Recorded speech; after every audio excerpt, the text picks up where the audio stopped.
ശങ്കരാചാര്യം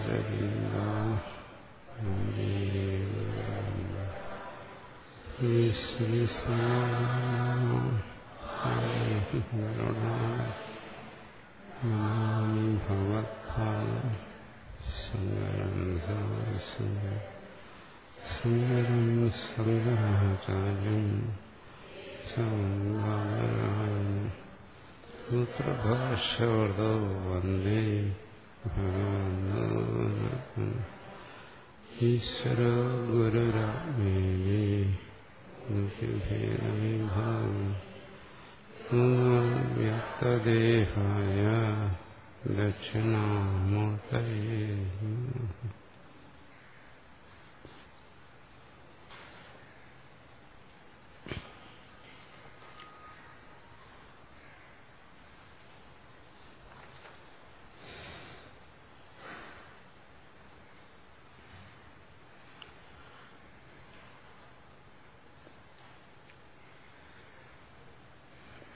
പരമപ്രധാനം അധ്യായം ബ്രാഹ്മണൻ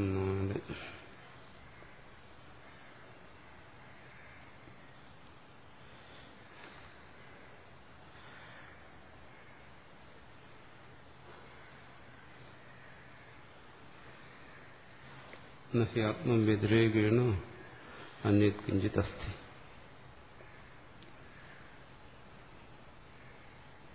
ആത്മാവിൽ നിന്ന് അന്യമായി മറ്റൊന്നുമില്ല, തന്നിൽ നിന്ന് അന്യമായി മറ്റൊന്നുമില്ല എന്ന് പറഞ്ഞു. അതിനോട് വിശദീകരിക്കുകയാണ്. ആത്മധി മാത്ര ഗമ്യാർത്ഥ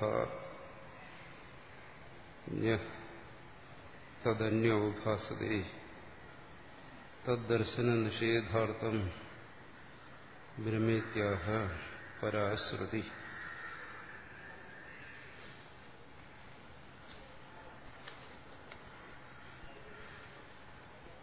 ഇവിടെ ആത്മാവാരെ ദൃഷ്ടവ്യോ ശ്രോതവ്യോ മന്ദവ്യോ നിധ്യാസിതവ്യോ മൈത്രേയി ആത്മനുവാരെ ദർശനേന ശ്രവണേന മത്യ വിജ്ഞാനേന ഇതം സർവം വിദിതം എന്ന് പറഞ്ഞതിന് ശേഷം വീണ്ടും ബ്രഹ്മതം പരാദാ, അവനെ തിരസ്കരിക്കണം, അല്ലെങ്കിൽ അവൻ നശിക്കുന്നവനാണ്, അവന് പുരുഷാർത്ഥം നഷ്ടപ്പെടുന്നു എന്നെല്ലാം വീണ്ടും അതെന്തിനു പറയുന്നു? കാരണം ഇവിടെ ആത്മബോധത്തെക്കുറിച്ചാണ് പറഞ്ഞത്. ആത്മബോധത്തെക്കുറിച്ച് പറഞ്ഞതിന് ശേഷം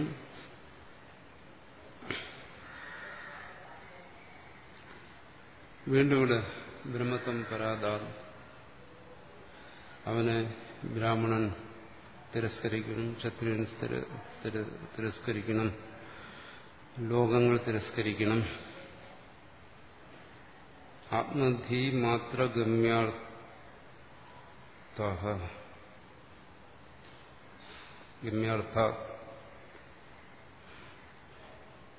ആത്മബോധം കൊണ്ട് എന്തിനാണ് ഗ്രഹിക്കേണ്ടത്?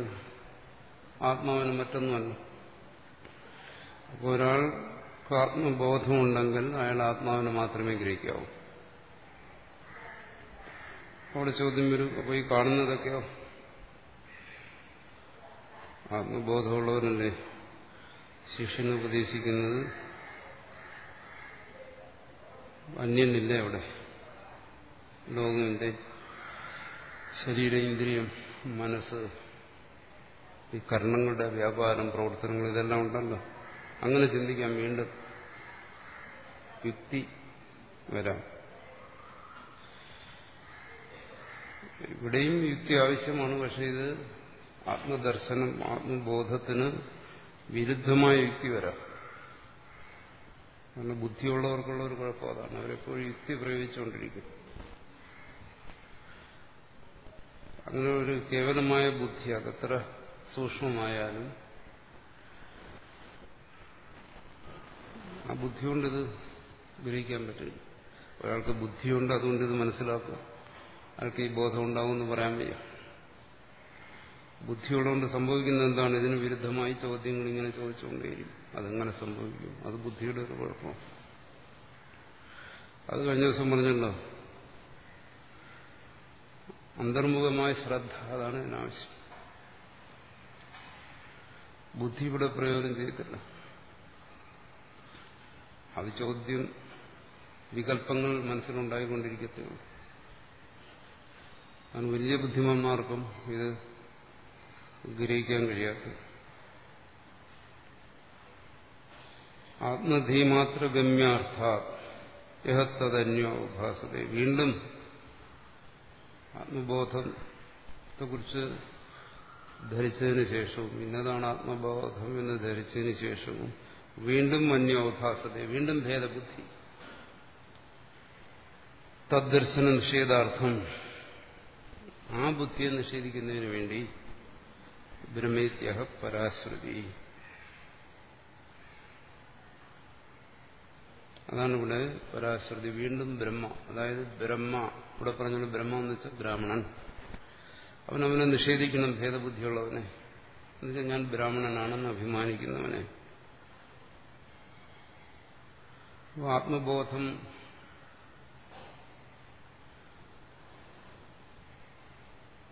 ഉള്ള ഒരുവന്,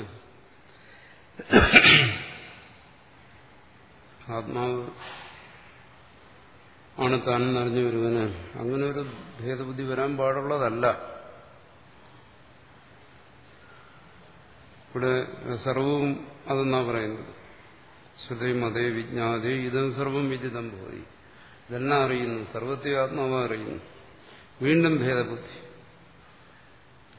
ഇത് നിഷേധിക്കുന്നതെന്ന് മനസ്സിലാക്കാമല്ലോ. അങ്ങനെയുള്ള ഭേദബുദ്ധി ഉണ്ടാകാം.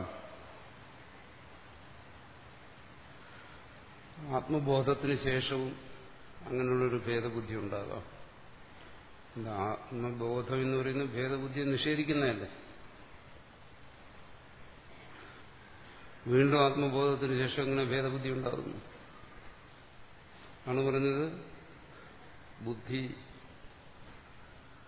ബുദ്ധിമത്വം, ഒരാളുടെ ബുദ്ധിമത്വം, ഒരാളുടെ സംസ്കാരം, അയാൾക്ക് അങ്ങനെ എന്തെങ്കിലും താല്പര്യങ്ങളുണ്ടെങ്കിൽ ആ താല്പര്യങ്ങൾക്കനുസരിച്ച് ഇങ്ങനെയുള്ള വികല്പങ്ങളെ ഉണ്ടാകും. ആത്മതത്വം എന്താണെന്ന് അയാൾ ഗ്രഹിച്ചിരിക്കുന്നു. എന്നാലും തന്റെ പൂർവ്വവാസനക്കനുസരിച്ച് പ്രപഞ്ചപ്രതീതി പഴയതുപോലെ തന്നെ അനുഭവപ്പെടും. അപ്പോൾ ഈ ഭേദത്തെ വീണ്ടും കാണാൻ ശ്രമിക്കും. തത്വത്തിൽ അത് നിഷേധിച്ചു കഴിഞ്ഞു, പക്ഷെ പ്രതീതിയിൽ അത് നിലനിൽക്കുന്നു. പരമാർത്ഥത്തിൽ ഭേദമില്ലെന്ന് മനസ്സിലാക്കി, പക്ഷെ പ്രാതീതികമായ പ്രതീതിയിൽ, അനുഭവത്തിൽ വരുന്ന ഭേദമുണ്ട്. അതിനെ ബുദ്ധി കൊണ്ട് നിഷേധിക്കാം, ബുദ്ധി കൊണ്ട് സമർത്ഥിക്കാം. രണ്ടിനും ബുദ്ധി ഉപയോഗിക്കാം. ബുദ്ധി കൊണ്ട് നിഷേധിച്ചു കഴിഞ്ഞാൽ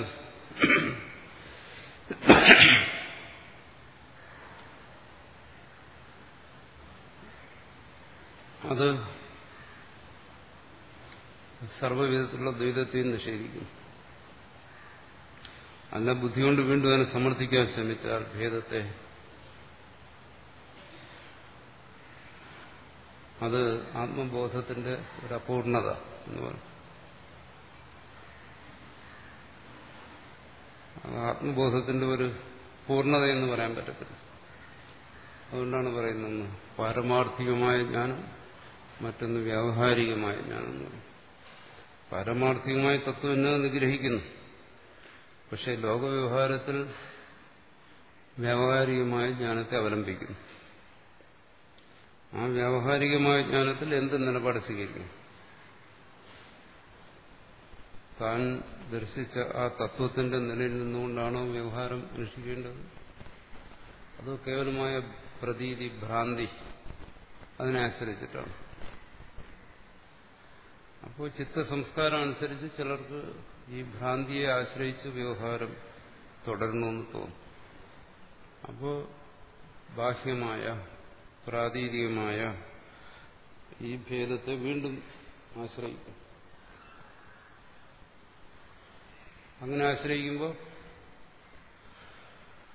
ഏതൊരു തത്വത്തെയാണോ താൻ സാക്ഷാത്കരിച്ചത് ആ തത്വത്തിന് യോജിക്കാത്ത കാര്യങ്ങളെയും അയാൾക്ക് വ്യവഹാരത്തിൽ അംഗീകരിക്കേണ്ടി വരും. അതിനെയും നിഷേധിക്കുന്നു, അതും പാടില്ല. അതാണ് ഇവിടെ ശ്രുതി ചെയ്യുന്നത്.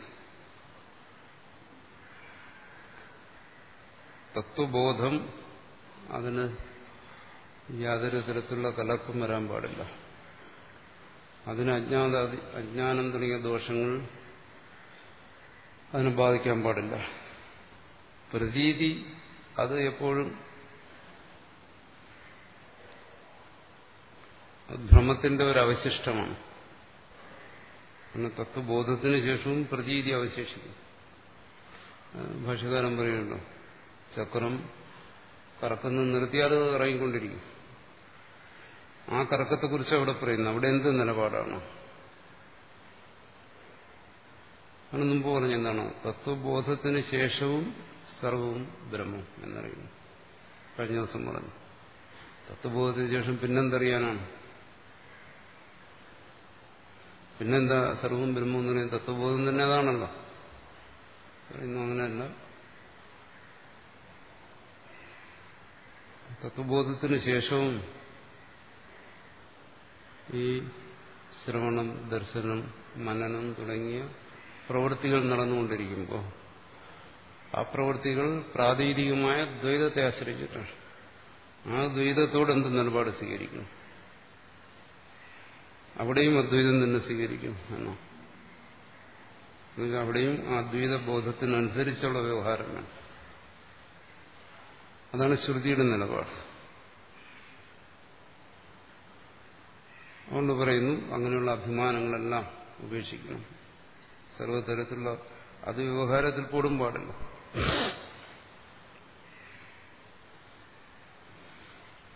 തത്വബോധത്തിന് ശേഷവും അല്ല, തത്വബോധത്തിന് ശേഷം വ്യവഹാരത്തിൽ ഭേദബുദ്ധി തുടരാമെന്ന് പറയുന്നവരുണ്ട്.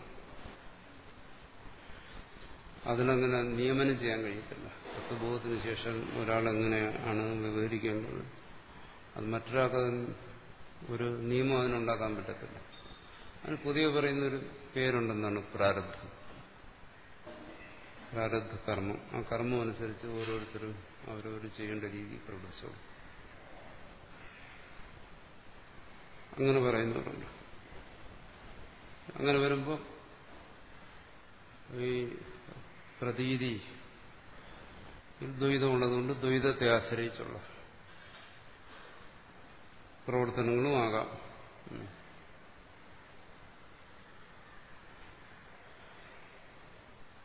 തദ്ദർശന നിഷേധാർത്ഥം ഇവിടെ പറയുന്നു അത് സാധ്യമല്ല. ആ പ്രതീതിയിലും അദ്വൈത തത്വത്തിന്റെ നിലയിൽ നിന്ന് തന്നെ വ്യവഹരിക്കണം, പ്രവർത്തിക്കണം.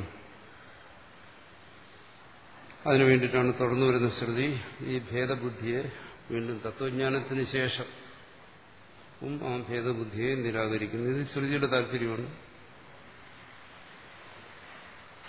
ഇതെല്ലാവരും ഇവിടെ അംഗീകരിക്കുന്നില്ല. അതുകൊണ്ട് ഇതിനെ ഇവിടെ ചർച്ച ചെയ്യുന്നു. സമസ്ത വ്യസ്തത തസ്മാ നൈവേഹ ശ്രുതിമാനത അനാത്മബുദ്ധി വിഷയം ഏതോ യത്നാൻ നിഷേധതി. പറയുന്നു അനാത്മദൃഷ്ടി നിഷേധേന സ്വയൂഥ്യകൽപ്പനാവി നിരസ്ഥ.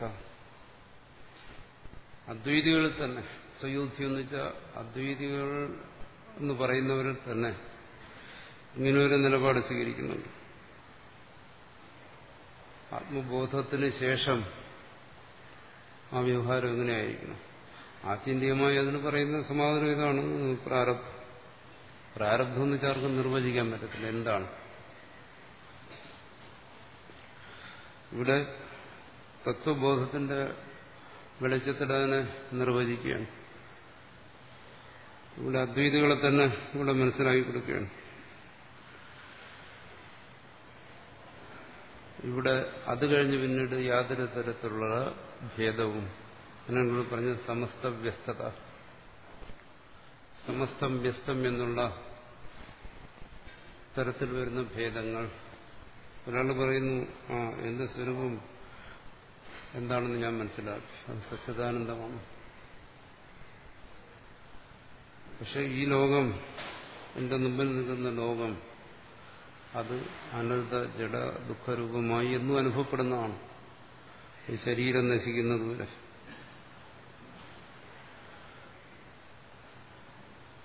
അപ്പോൾ ഈ സമസ്തത്തിനോട് വ്യസ്തനായിരിക്കുന്ന എന്റെ നിലപാട് എന്തായിരിക്കും? അപ്പോൾ അദ്വൈതത്തിന്റെ ഒരു നീതിയാണോ അതേ ദ്വൈതത്തിൽ അവലംബിക്കുന്ന നീതിയാണ്? അദ്വൈതത്തിന്റെ നീതി എന്ന് പറയുമ്പോൾ അവിടെ ഒരു തരത്തിലുള്ള ഭേദത്തെ ആശ്രയിച്ചുള്ള ഒരു നീതിയല്ല. അദ്വൈതത്തെ അവലംബിക്കുന്ന നീതി എന്ന് പറയുമ്പോൾ ഈ പറയുന്ന ബ്രാഹ്മണ ക്ഷത്രിയ വൈശ്യ ശൂദ്ര ഭേദങ്ങളെല്ലാം അംഗീകരിച്ചുകൊണ്ടാണ്. ഇതിലേതിനെ സ്വീകരിക്കണം? ഇവിടെ പറയുന്നു അങ്ങനെ ഒരു തരത്തിലുള്ള ഭേദത്തെ സ്വീകരിക്കാൻ പാടില്ല. ശ്രുതിമാനതഃ, ശ്രുതി പറഞ്ഞിരിക്കുന്നത് എന്താണ്? സർവവും ആ ബ്രഹ്മം തന്നെയാണ്. തത്വമസി എന്ന് ശ്രവിക്കുന്ന ശ്രോതാവ് മാത്രമല്ല. ഒരു തരത്തിലുള്ള ഭേദവും ഇവിടെയില്ല. അനാത്മബുദ്ധി വിഷയം. അതുകൊണ്ട് അനാത്മബുദ്ധി വിഷയമായ സർവത്തെയും യത്നാം നിഷേധതി. ശ്രുതി സർവശക്തിയും എടുത്ത് നിഷേധിക്കുകയാണ്. ഭേദത്തെ ആശ്രയിച്ചുള്ള വ്യവഹാരങ്ങൾ പോലും തത്വദൃഷ്ടിയെ ഉപേക്ഷിച്ചുള്ള ഒരു തരത്തിലുള്ള ഭാവനകളും വ്യവഹാരങ്ങളും പാടില്ല. എല്ലാ വ്യവഹാരവും ആ തത്വദൃഷ്ടി തന്നെയായിരിക്കും. എന്തുകൊണ്ട്? സർവവും അതാണ്. കാര്യാത്മാ കാരണാത്മാച ദോ ആത്മാനു പരാത്മനഃ പ്രത്യേക് യാഥാത്മ്യമോഹത്തു തന്നാശേ നശ്യതസ്തതഃ.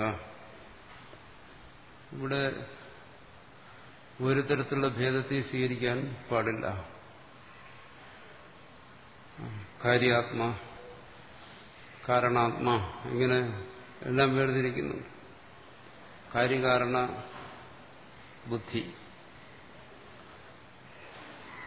പ്രപഞ്ച വ്യവഹാരം എന്ന് പറയുന്നത് കാര്യകാരണ ബുദ്ധി ആശ്രയിച്ചിട്ടാണല്ലോ.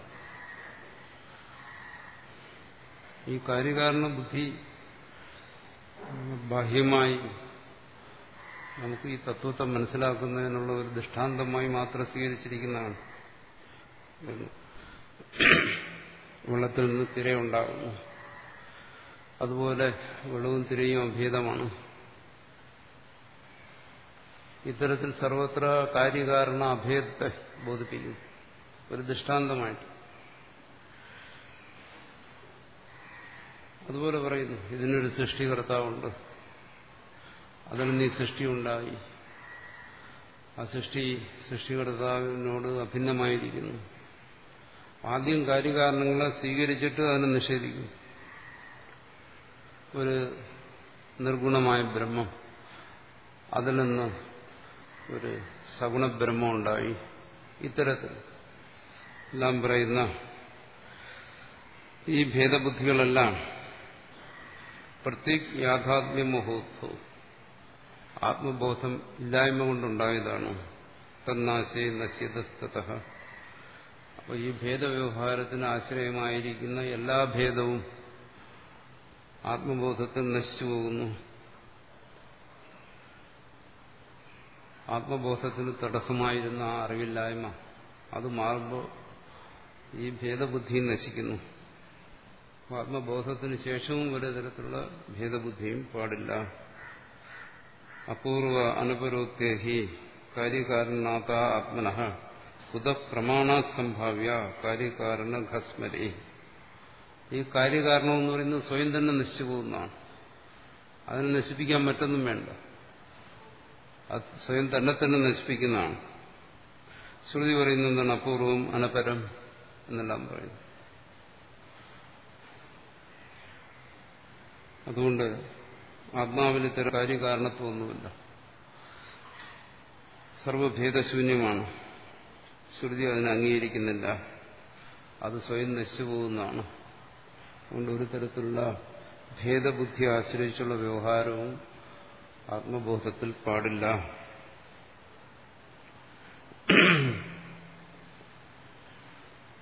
അതിന് പറയുന്നു, തസ്മാത് ജായതേ കിഞ്ചിത് നായം ജാതകുതസ്ഥനഃ ആത്മീയത്യേവ ശ്രുതിർഭക്തി കാരണാദി നിഷേധകൃത്.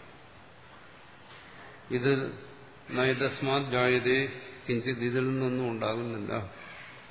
നായം ജാതപുതസ്ഥിതി, ഇതൊന്നിൽ നിന്നും ഉണ്ടായതല്ല. പിന്നെയോ ആത്മീയത്യേവ ശ്രുതിർഭക്തി, ഇതെല്ലാം ഈ കാര്യകാരണ രൂപത്തിൽ അനുഭവപ്പെടുന്നതെല്ലാം ആത്മാ താൻ തന്നെയാണ്, തന്റെ സ്വരൂപം തന്നെയാണ് എന്നാണ് ശ്രുതി പറയുന്നത്. അത് കാര്യത്തെയും കാരണത്തെയും എന്നുവെച്ചാൽ ഭേദത്തെ ഉദ്ദേശിച്ചാണ് പറയുന്നത്. സർവതരത്തിലുള്ള ഭേദത്തെയും അത് നിഷേധിക്കുന്നു. അതുകൊണ്ട് ഭേദത്തെ ആശ്രയിച്ചുള്ള വ്യവഹാരങ്ങൾ പാടില്ല. ജ്ഞേയം യത്തത് പ്രവക്ഷ്യാമി യജ്ഞാത്വാമൃതമുശ്നുതേ അനാദിമത് പരം ബ്രഹ്മ നസത് അന്നാസദുച്യത. ഇവിടെ ഗീത സർവത്തെ കാണിക്കുകയാണ്. അജ്ഞേയമായിരിക്കുന്നത് ഏതൊന്നിനെ അറിഞ്ഞാലാണോ മുക്തിയെ പ്രാപിക്കുന്നത്, അത് അനാദിയായ പരംബ്രഹ്മമാണ്. അതിന് സത്തെന്നോ അസത്തെന്നോ നിർവചിക്കാൻ കഴിയാത്തതാണ്. അവിടെ കാര്യകാരണ ഭേദം എങ്ങനെ വരും? അവിടെ എങ്ങനെ ഭേദം ഉണ്ടാകും? ആത്മബോധത്തിൽ പിന്നെ ഭേദം എങ്ങനെ നിൽക്കും? ഇല്ല എന്നർത്ഥം. യസ്മാക്ഷരമതീതോഹം അക്ഷരാദപി ചോത്തമ അതോസ്മിനോപി വീതേജ പ്രജിത പുരുഷോത്തമ. ഇവിടെ പുരുഷോത്തമൻ എന്ന് പറയുന്ന പരമാത്മതത്വം അത് അക്ഷരാക്ഷരങ്ങൾക്ക് ഇതെല്ലാം നമ്മൾ വിശദീകരിച്ചാണ്. അതീതമായതാണ്. യോ മാം ഏവം അസമ്മൂഢോ ജാനാതി പുരുഷോത്തമം സർവവിദ് ഭജതി മാം സർവഭാവേന ഭാരത. ഇങ്ങനെ അസമ്മൂഢനായി മോഹരഹിതനായി ആത്മബോധമുള്ളവൻ ഈ പ്രാതീതികമായ കാൽപ്പനികമായ ഭ്രാന്തിക്ക് പോലും അടിമപ്പെടാതെ ആ പുരുഷോത്തമനെ ആരാണോ അറിയുന്നത്, സർവവിദ്, അവൻ സർവവിത്താണ്. സർവഭാവേന മാം ഭജതി, അവൻ സർവഭാവത്തിലും എന്നെ തന്നെ ഭജിക്കുന്നു. എന്ന് വെച്ചാൽ ആ ഏകത്വത്തെ തന്നെ, അദ്വൈതത്തെ തന്നെയാണ് അവൻ ആശ്രയിക്കുന്നത്. സർവഭാവത്തിലും എന്ന് പറഞ്ഞാൽ സർവ വ്യവഹാരത്തിനും ദ്വൈതത്തെല്ലാം അവൻ ആശ്രയിക്കുന്ന അദ്വൈതത്തെയാണ്. അദ്വൈത ബോധത്തിൽ ആശ്രയിച്ചുള്ള വ്യവഹാരം എന്ന് പറയുമ്പോൾ അത് അദ്വൈത ബോധത്തിന് നിരക്കുന്നതായിരിക്കും. ഭേദബുദ്ധി വന്നു കഴിഞ്ഞാൽ അത് അദ്വൈത ബോധത്തിന് നിരക്കുന്നതല്ല. എന്തുകൊണ്ട് നിരക്കുന്നതല്ല? വ്യവഹാരത്തിൽ ഒരു തത്വജ്ഞാനി, ഈ തത്വത്തെ ഗ്രഹിച്ച ഒരാൾ വ്യവഹാരത്തിൽ വീണ്ടും ഭേദത്തെ ആശ്രയിച്ചു കഴിഞ്ഞാൽ അവിടെ രാഗദ്വേഷങ്ങളുണ്ടാവും. രാഗദ്വേഷങ്ങൾക്ക് കാരണമായിരിക്കുന്ന ഈ ഭേദബുദ്ധിയാണ്. അത് പറയാതെ സർവഭാവത്തിലും സർവാത്മന മോഹരഹിതൻ ആയവൻ എന്നെ ഭജിക്കുന്നു. അത് പറയുന്നത് എന്താണ്? ആ ആത്മബോധത്തിൽ ഉള്ള വ്യവഹാരത്തിലും അവന് സർവാത്മഭാവം തന്നെയാണ്, അല്ല അവിടെ ഭേദബുദ്ധിയില്ല.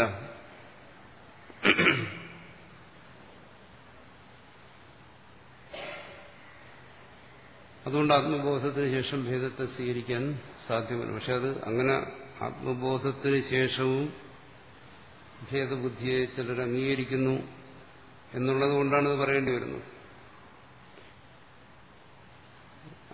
ആർക്കും അവരവർ പറയുന്നതിന് ന്യായീകരിക്കുന്നുള്ള യുക്തികൾ കിട്ടും. ആത്മബോധം അത് ശരിയാണ്, അത് തന്റെ ആത്മാജ്ഞാനത്തെ, അറിവില്ലായ്മയെ നശിപ്പിച്ചു. പക്ഷെ ജഗത്തിന്റെ പ്രതീതി അത് നശിപ്പിക്കുന്നുണ്ടല്ലോ. ആത്മബോധത്തിന് ശേഷവും പ്രതീതി എന്ന് പറയുന്നത് ദ്വൈത രൂപത്തിലാണ്. അതുകൊണ്ട് ആത്മബോധത്തിന് ശേഷവും ആ ദ്വൈത രൂപത്തിലുള്ള പ്രതീതി ആശ്രയിച്ച് വ്യവഹരിക്കണം. കാരണം വ്യവഹാരം ദ്വൈതമാണ്, ദ്വൈത രൂപത്തിലാണ്. ബാഹ്യമായി ഭേദബുദ്ധിയെ സ്വീകരിക്കാം, അത് പാടില്ല എന്നാണ് ഇവിടെ പറയുന്നത്. തത്വം ഭേദരൂപത്തിൽ പ്രതീതമായാലും അതാണ് ഭേദപ്രതീതിയില്ലെന്നല്ല പറയുന്നു. ഭേദപ്രതീതി എന്തായാലും ഉണ്ടാവും. ശബ്ദം, സ്പർശം, രൂപം, രസം ഇങ്ങനെയുള്ള പ്രതീതി ഉണ്ടാകും തത്വബോധനേഷു. പക്ഷെ വ്യവഹാരത്തിൽ ആ ഭേദത്തെ ആശ്രയിച്ചിട്ടല്ല, തത്വബോധത്തെ ആശ്രയിച്ചിട്ടാണ് വ്യവഹാരം. മറ്റത് സഹജമായി നിൽക്കുന്നതാണ് ഭേദപ്രതീതി.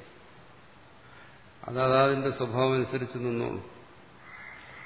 അതിനെ ആശ്രയിച്ചിട്ടാണ് ഒരുവൻ വ്യവഹരിക്കേണ്ടത് അവന്റെ പ്രവൃത്തി. അവിടെ ആ തത്വബോധത്തെ ആശ്രയിച്ചിട്ടായിരിക്കണം. ആണ് മാം ഭജതി സർവഭാവേന. സർവഭാവത്തിൽ അവൻ എന്നെ തന്നെ ഭജിക്കുന്നു എന്നാണ് അതിന്റെ സൂക്ഷ്മമായ താല്പര്യം. ഇത് വേദാത്മന സാക്ഷാത് വചനം ശ്രുതി സമ്മതം സർവാന്തര്യാമിണ ശൗരേർ നൂപേക്ഷ്യം തദ്ഭവാദൃശൈഹി.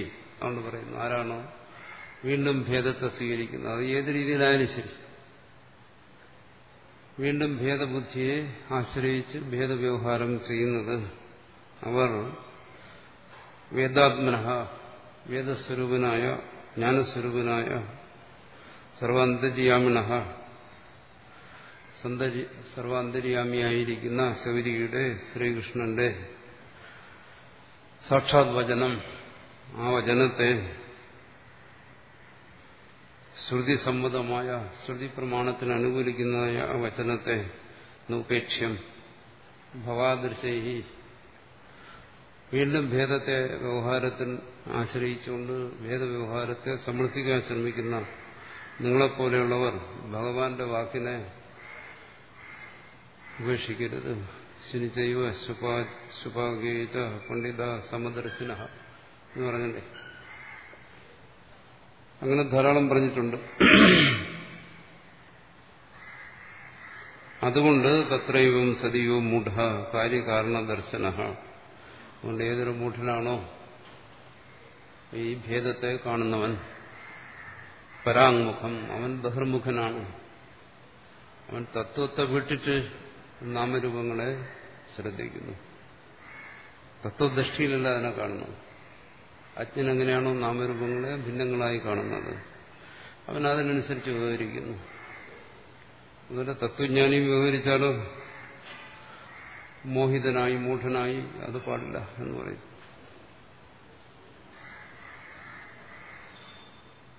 തത്വജ്ഞാനത്തിലെ വ്യവഹാരം മര്യാദ, അത് രണ്ട് കാര്യങ്ങളാണ്.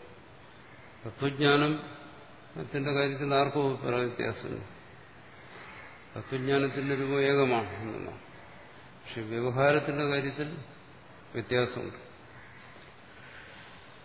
അതുകൊണ്ട് വ്യവഹാരത്തിൽ പരാമുഖനാകരുത്, ബഹിർമുഖനാകരുത്.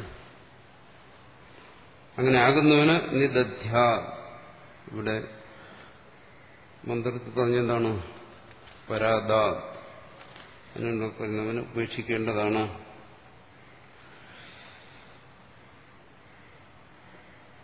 തം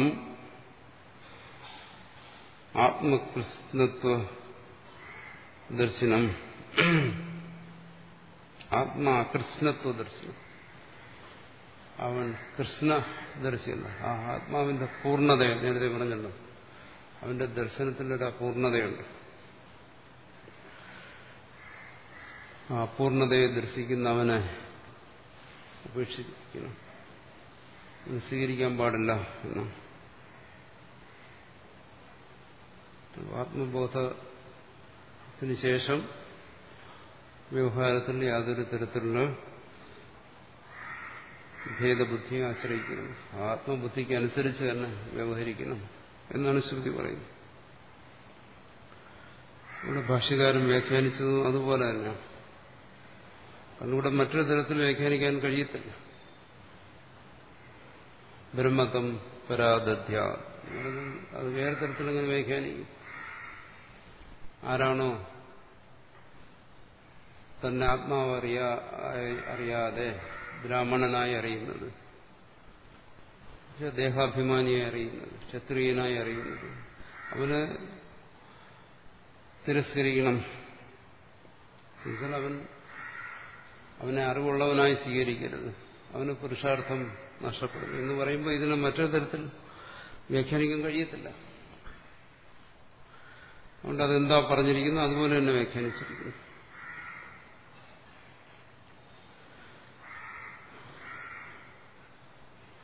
അങ്ങനെയാണ് വ്യാഖ്യാനിക്കേണ്ടത്. ശ്രുതി എങ്ങനെയാണോ അത്തരത്തിൽ തന്നെ വ്യാഖ്യാനിക്കും, മറ്റു തരത്തിൽ വ്യാഖ്യാനിക്കാൻ പാടില്ല. ഭാഷ്യകാരനൂടെ അങ്ങനെ തന്നെ വ്യാഖ്യാനിച്ചു. അപ്പോൾ കഴിഞ്ഞ ദിവസം ചിലർ ചോദിച്ചു, ഇവിടെ ഭാഷ്യകാരൻ അങ്ങനെ വ്യാഖ്യാനിച്ചിരിക്കുന്നു, അതിലഭിപ്രായ വ്യത്യാസമൊന്നുമില്ല, ശ്രുതി എങ്ങനെയാ അങ്ങനെ തന്നെ വ്യാഖ്യാനിച്ചിരിക്കുന്നു. പക്ഷെ മറ്റു ചില സ്ഥലത്ത് നമ്മൾ കണ്ടു, അവിടെ അങ്ങനെയല്ല, അല്പം മാറ്റി വ്യാഖ്യാനിച്ചിട്ടുണ്ട്. ഈ വ്യാഖ്യാനം എഴുതിയ ആളാണോ അവിടെ അങ്ങനെ വ്യാഖ്യാനിച്ചത്? എന്തുകൊണ്ടിങ്ങനെ പരസ്പര വിരുദ്ധമായ രണ്ട് വ്യാഖ്യാനം വന്നു? ഇവിടെ ഇതിന് മറ്റൊരു തരത്തിലും വ്യാഖ്യാനിക്കാൻ കഴിയില്ല. കാരണം ഇവിടെ ശ്രുതിയുടെ ആശയം വളരെ സ്പഷ്ടമാണ്. വാസ്തവത്തിൽ എവിടെയാണോ ശ്രുതിയുടെ ആശയം സ്പഷ്ടമായിരിക്കുന്നത് അവിടെ വ്യാഖ്യാനത്തിന്റെ തന്നെ ആവശ്യമുണ്ട്. വ്യാഖ്യാനം എപ്പോഴും ആവശ്യമായി വരുന്നത് എവിടെയാണോ സംശയം ഉണ്ടാകുന്നത്, അസ്പഷ്ടതയുള്ളത്, ആ സംശയത്തെ ദൂരീകരിക്കാൻ, അതിനെ സ്പഷ്ടമാക്കാൻ വേണ്ടിയിട്ടാണ് വ്യാഖ്യാനം. ഇവിടെ വലിയ വ്യാഖ്യാനത്തിന്റെ ആവശ്യം വരുന്നില്ല. കാരണം ഇവിടെ ശ്രുതി പറയുന്നത് സ്പഷ്ടമാണ്. കൂടുതൽ വ്യാഖ്യാനിക്കുന്നവിടെ ഇവിടെ അസ്പഷ്ടമായിരിക്കും.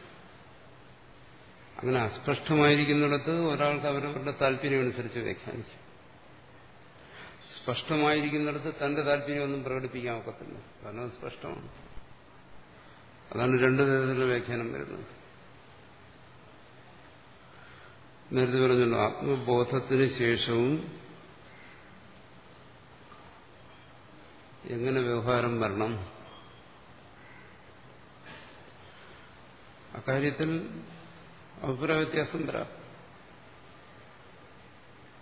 അവിടെ അഭേദബുദ്ധിയെ എത്രമാത്രം സ്വീകരിക്കണം, എത്രമാത്രം തിരസ്കരിക്കണം. എന്തായാലും വ്യവഹാരം ഭേദത്തെ ആശ്രയിച്ചിട്ടാണ്. തത്വബോധത്തിന് ശേഷവും ശബ്ദസ്പർശരൂപരസഗന്ധങ്ങൾ ഇങ്ങനെ തന്നെ അനുഭവപ്പെടുന്നു.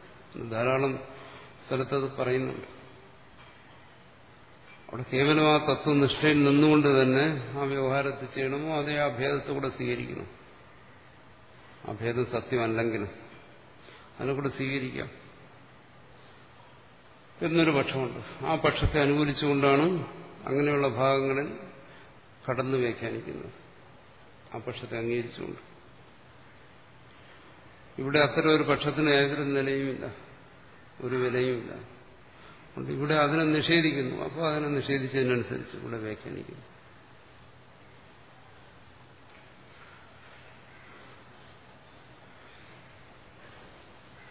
ഇതിപ്പോ നമ്മളെ സംബന്ധിച്ചിടത്തോളം നമ്മളെന്താണോ ഭാഷ്യം അത് മനസ്സിലാക്കും. എങ്ങനെയാണോ അത് വ്യാഖ്യാനിച്ചിരിക്കുന്നത് അത് മനസ്സിലാക്കും.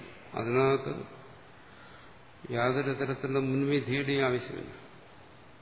ഇങ്ങനെ ആയിരിക്കണം എന്ന് മുൻകൂട്ടി ധരിച്ചുകൊണ്ട് ഇതിനെ സമീപിക്കേണ്ട കാര്യമില്ല.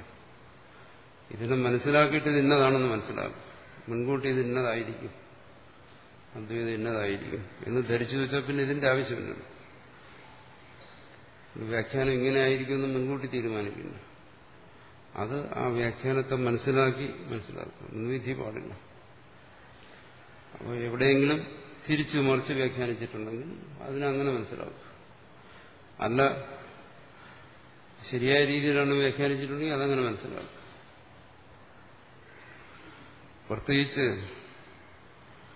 ആ തത്വത്തെ ഗ്രഹിക്കുക എന്നുള്ളതിനപ്പുറം അത് എവിടെ എന്ത് തത്വം പറഞ്ഞോ അതിനെ ഗ്രഹിക്കും. ഇതിന് വേറെ താല്പര്യങ്ങളൊന്നുമില്ല.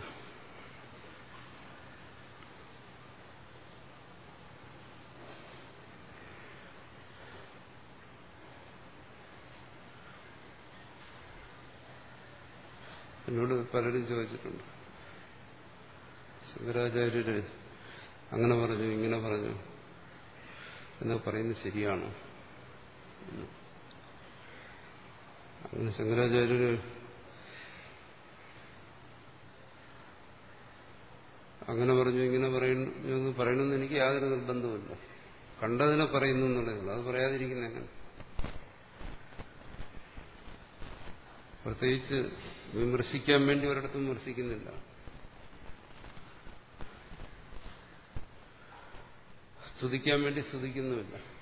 സാധാരണ വിമർശനം എന്ന് പറയുന്ന ഈ സ്തുതിയുടെ ഒരു ഭാഗമാണ്. സ്തുതിക്കുന്നവരാണ് നിന്ദിക്കുന്നത്. പൊതുവെ അങ്ങനെ കാണും.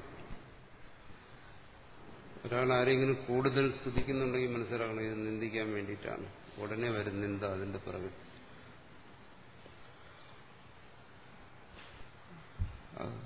ശരിക്കും സൂക്ഷ്മമായി പരിശോധിച്ചു നോക്കുക.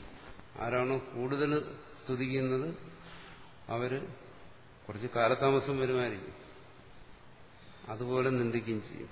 അത് രണ്ടും കാരണം ഇത് ദ്വന്ദ്വമാണ്. ശീതോഷ്ണമെന്നും സുഖദുഃഖമെന്നും പറയുന്നത് പോലെയാണ്. ഒന്നായിട്ടിരിക്കാൻ ഒക്കത്തില്ല. ഒന്നുണ്ടെങ്കിൽ അതിന്റെ മറുവശവും കാണും. സ്തുതി ഉണ്ടെങ്കിൽ അവിടെ നിന്ദയും വരും. അതുകൊണ്ട് ഇത് മനസ്സിലാക്കുക എന്ന് പറഞ്ഞാൽ അതിന്റെ നമ്മുടെ താല്പര്യം സ്തുതിക്കുകയോ നിന്ദിക്കുകയോ എന്നുള്ളതല്ല. അത് രണ്ടുമല്ല. ആരെയും പ്രത്യേകിച്ച് അത് രണ്ടും നമ്മുടെ വിഷയമല്ല. കാര്യങ്ങൾ എന്താണോ അതിനെ അതുപോലെ മനസ്സിലാവില്ല. അതിന് മുൻവിധികളില്ല. ഇതിങ്ങനെ ആയിരിക്കണമെന്നല്ല.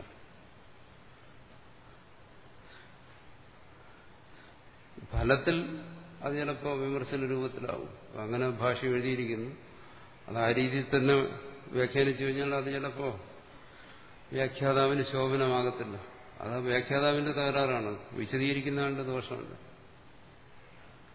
അതേ രീതിയിൽ വ്യാഖ്യാനിക്കുമ്പോൾ ആ വ്യാഖ്യാനം വ്യാഖ്യാതാവിന് ഭൂഷണമാകും. അത് വിശദീകരിക്കുന്ന ആളുടെ സാമർഥ്യമല്ല, അതും ആ വ്യാഖ്യാതാവിന്റെ തന്നെ മഹത്വമാണ്.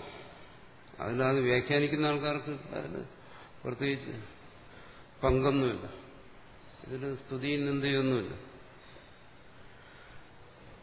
ഉള്ളതിനുള്ളതുപോലെ പറയുക, അത്രേ ഇവിടെ ഉള്ളൂ. അത് ഏത് ശരി ഏത് തെറ്റെന്ന് തീരുമാനിക്കാൻ ആർക്കും അവകാശമുണ്ട്. കേൾക്കുന്ന ആർക്കും അവകാശമുണ്ട്. ഏതാണ് ശരി ഏതാണ് തെറ്റ്. ഇവിടെ ഇങ്ങനെ പറഞ്ഞിരിക്കും. ശ്രുതിയുടെ നേരർത്ഥം അതിവിടെ പറഞ്ഞിരിക്കും. വേറെടുത്ത് മറിച്ചും വ്യാഖ്യാനിച്ചിട്ടുണ്ട്. അത് ശ്രോതാക്കൾ തീരുമാനിക്കണം എന്താണ് ഇതെന്നുള്ളത്.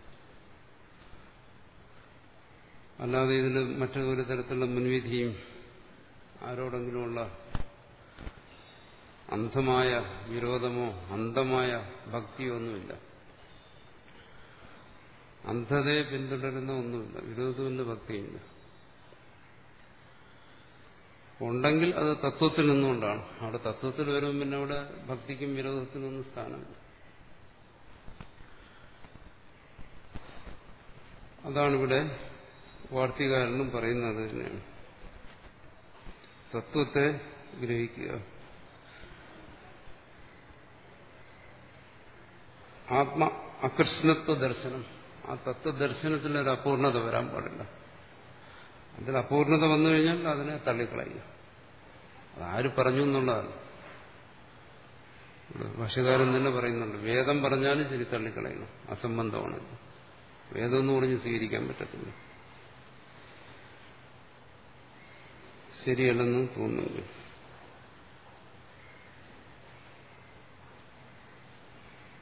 ആത്മാനം യോ യഥാവേത്തി സമ്യക് വാ യഥവാ അന്യത യഥാ ദർശനമേവാസു ഫലമാപ്നോതി മാനവ പറയുന്നു. ഇവിടെയും പറയുന്ന ഒരു വലിയ തത്വമാണ് ഈ പറഞ്ഞതിൻ്റെയൊക്കെ സാരം. മനുഷ്യൻ ഈ തത്വത്തെ അറിയാൻ ശ്രമിക്കുന്നു. ആത്മാനം യോ യഥാവേത്തി. അങ്ങനെ ഈ തത്വത്തെ അറിയാൻ ശ്രമിക്കുമ്പോൾ ചിലര് അതിന്റെ പൂർണ്ണതയിൽ അറിയുന്നു, അതിന്റെ പരമാർത്ഥത്തിൽ അറിയുന്നു.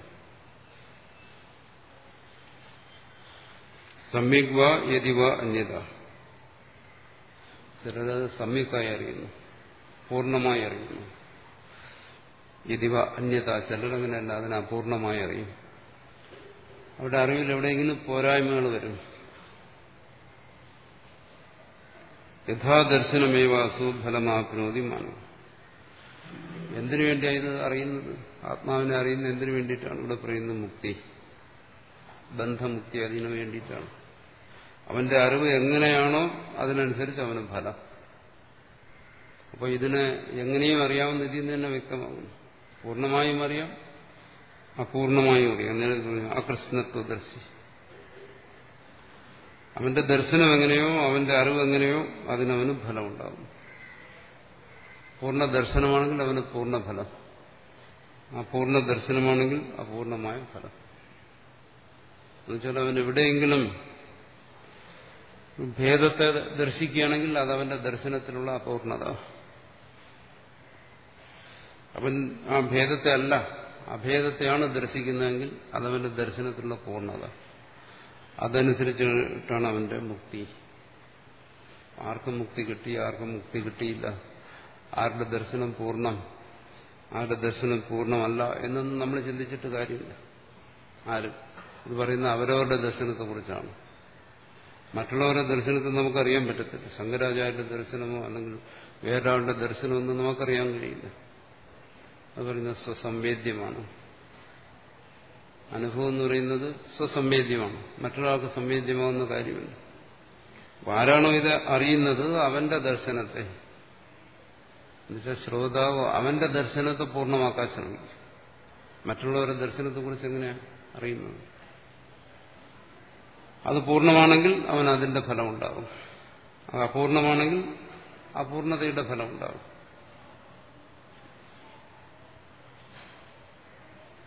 അതിന്റെ പൂർണ്ണത എന്ന് പറയുന്നത് ഈ ഭേദത്തെ പൂർണ്ണമായി നിരാകരിക്കുന്നതാണ്. ഇത് ബ്രഹ്മമിത്യാദേഹി സംക്ഷേപാർത്ഥ സമീരിത സംസരത്തി അന്നഥാജ്ഞാനാ സമ്യജ്ഞാനാ വിമുച്യതേ. ബ്രഹ്മതം എന്ന് തുടങ്ങി ഇവിടെ പറയുന്ന ഈ ഭാഗം ആത്മബോധിയിൽ ഭേദദർശനം പാടില്ല എന്നുള്ള കാര്യമാണ് പറയുന്നത്. സംക്ഷേപാർത്ഥ സമീരിത, അതിന്റെ ആശയത്തെ ഞാനിവിടെ ചുരുക്കി പറഞ്ഞിരിക്കുകയാണ്. വാർത്തികാരൻ പറയുകയാണ്. വാർത്തികത്തിന്റെ ആ താല്പര്യം അതാണ്. കാരണം ഇത്രയും ഒരു അപരായത്ത ബോധം എന്ന് പറയുന്ന ഒരു ബോധത്തെക്കുറിച്ച് പറഞ്ഞതിന് ശേഷവും വാർത്തികാരൻ പറയുന്നു അകൃഷ്ണത്വദർശി, അപൂർണമായ ദർശനം, പൂർണ്ണമായ ദർശനം. പിന്നെ ഇവിടെ ഈ പൂർണ്ണ ദർശനം അപൂർണ്ണ ദർശനം വരുന്നു. അത് ഈ വ്യവഹാരത്തെ ആശ്രയിച്ചിട്ടാണ്. അതിലെ പൂർണ്ണതയും അപൂർണതയും വരുന്നു. ആത്മാവ് പൂർണ്ണമാണ്, ആത്മജ്ഞാനം അതും പൂർണ്ണമാണ്. അക്കാര്യത്തിലൊന്നും അഭിപ്രായ വ്യത്യാസമില്ല. പക്ഷെ ആ ബോധത്തെ വ്യാഖ്യാനിക്കുന്നിടത്തും വിശദീകരിക്കുന്നിടത്തും ആൾക്കാർ വീണ്ടും അപൂർണതയെ കൊണ്ടുവരും. അതാണ് നമ്മൾ വ്യാഖ്യാനത്തിൽ പലയിടത്തും അപൂർണത കാണുന്നത്. അത് പാടില്ലെന്നാണ് വാർത്തകാരൻ പറയുന്നത്. നമുക്കറിയാം, നേരെ ഒരിടത്ത് ഗുരുവാണെങ്കിലും വാർത്തകാരൻ ഭാഷ്യകാരനെ ശക്തമായി തന്നെ തിരുത്തിയിട്ടുണ്ട്. ഈ പറഞ്ഞ അസംബന്ധമാണെന്ന് പറഞ്ഞിട്ടുണ്ട്. ഓർമ്മയുണ്ടായിരിക്കുന്നു തോന്നുന്നു. അപ്പോ ആത്മബോധത്തിൽ പിന്നെ അങ്ങനെ ഒരു അപൂർണത വരാൻ പാടില്ല.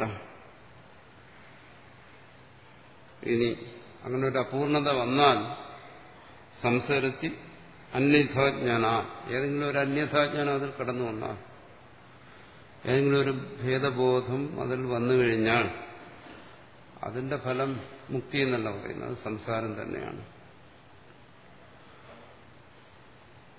സമ്യജ്ഞാനാൻ വിമുച്യതേ, മുക്തിക്ക് ആ സമ്യജ്ഞാനം തന്നെ വേണം. അത് ഇത് ശ്രവിക്കുന്ന ഓരോരുവനും ആ സമ്യജ്ഞാനം തന്നെ വേണം. പിന്നീട് അവിടെ യാതൊരു തരത്തിലുള്ള ഭേദത്തെയും അംഗീകരിക്കാൻ പാടില്ല എന്നാണ്.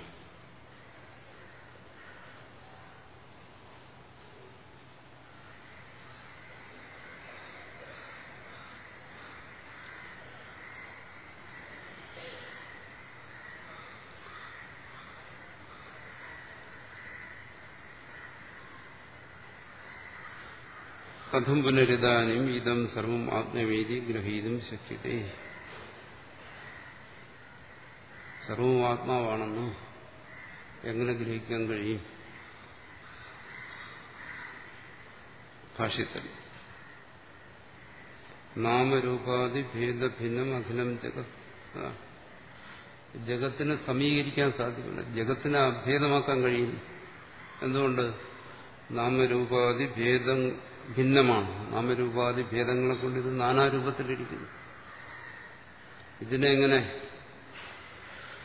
അഭേദമാക്കാൻ കഴിയും? അതാണോ പറയുന്നത്? നമ്മൾ സാധാരണ പറയാം, ആത്മജ്ഞാനി എല്ലാത്തിനെയും ആത്മാവായി കാണുന്നു. ആത്മാവല്ലാതെ ഇവിടെ രണ്ടാമതൊന്നുമില്ല എന്ന് പറഞ്ഞാൽ ഇവിടെ നാമരൂപങ്ങളൊന്നും പ്രതീതമാകുന്നില്ലെന്നാണോ? ഞാൻ നീ എന്നുള്ള ഈ ഭേദം പ്രതീതമാകുന്നില്ലെന്നാണോ? അങ്ങനെ പറഞ്ഞാൽ വ്യവഹാരം എങ്ങനെ സംഭവിക്കും? എങ്ങനെ ഉപദേശിക്കാൻ പറ്റും? ശിഷ്യനില്ലല്ലോ, ആത്മാവല്ലേ ഉള്ളൂ. ആത്മാവ് എങ്ങനെ ആത്മാവിനെ ഉപദേശിക്കും? അതുകൊണ്ട് നാമരൂപാദി ഭേദഭിന്നമായിരിക്കുന്നു ഈ അഖിലം ജഗത്ത്. ഇങ്ങനെ ഇരിക്കെ സർവം ആത്മേതി. ശരി, താൻ സച്ചിദാനന്ദ രൂപനാണെന്ന് മനസ്സിലായി. ബാഹ്യമായി കാണുന്ന ഈ സർവവും അത് ആത്മാവാണെന്ന് എങ്ങനെ ഗ്രഹിക്കാൻ കഴിയും എന്ന് പറഞ്ഞാൽ എന്റെ സമാധാനം ഇതാണ്: തത്വത്തിൽ ഗ്രഹിക്കുക. തത്വത്തിൽ ഭേദമില്ല. ഭേദം കേവല പ്രതീതി മാത്രമാണ്. അതിനെ പ്രതീതിയായിട്ട് മാത്രം ഗ്രഹിക്കും. പ്രതീതിയെ തത്വമായി ഗ്രഹിക്കാതിരിക്കും. അത് തത്വമാണ്, വാസ്തവമാണെന്ന് സ്വീകരിച്ചുകൊണ്ട് അതിന്റെ ആധാരത്തിൽ വ്യവഹാരങ്ങൾ ചെയ്യും. ശബ്ദസ്പർശ ശാബ്ദിക വ്യവഹാരം, മാനസിക വ്യവഹാരം, ജ്ഞാനവ്യവഹാരം ഇതൊന്നും അനുഷ്ഠിക്കാതിരിക്കും. ചിന്മാത്ര അനുഗമാ സർവത്ര അച്യുസ്വരൂപത്തെ ഏവേദികരം. ചിന്മാത്ര അനുഗമാ സർവത്ര. സർവവും ചിത്ത് മാത്രമാണ്, അറിവ് മാത്രമാണ്, സർവവും ബോധം മാത്രമാണ്. സച്ചിദാനന്ദം തന്റെ സ്വരൂപത്തെയാണ് പറയുന്നത് ഈ അറിവ് ബോധം എന്നുണ്ട്. സർവവും ആ സച്ചിദാനന്ദം മാത്രമാണ്. സർവത്ര ചിത് സ്വരൂപതേവ. അതുകൊണ്ട് ഇതിന്റെ സ്വരൂപം, ഈ ഭേദത്തിന്റെ വാസ്തവ സ്വരൂപം ചിത്താണ്, സച്ചിദാനന്ദമാണ്.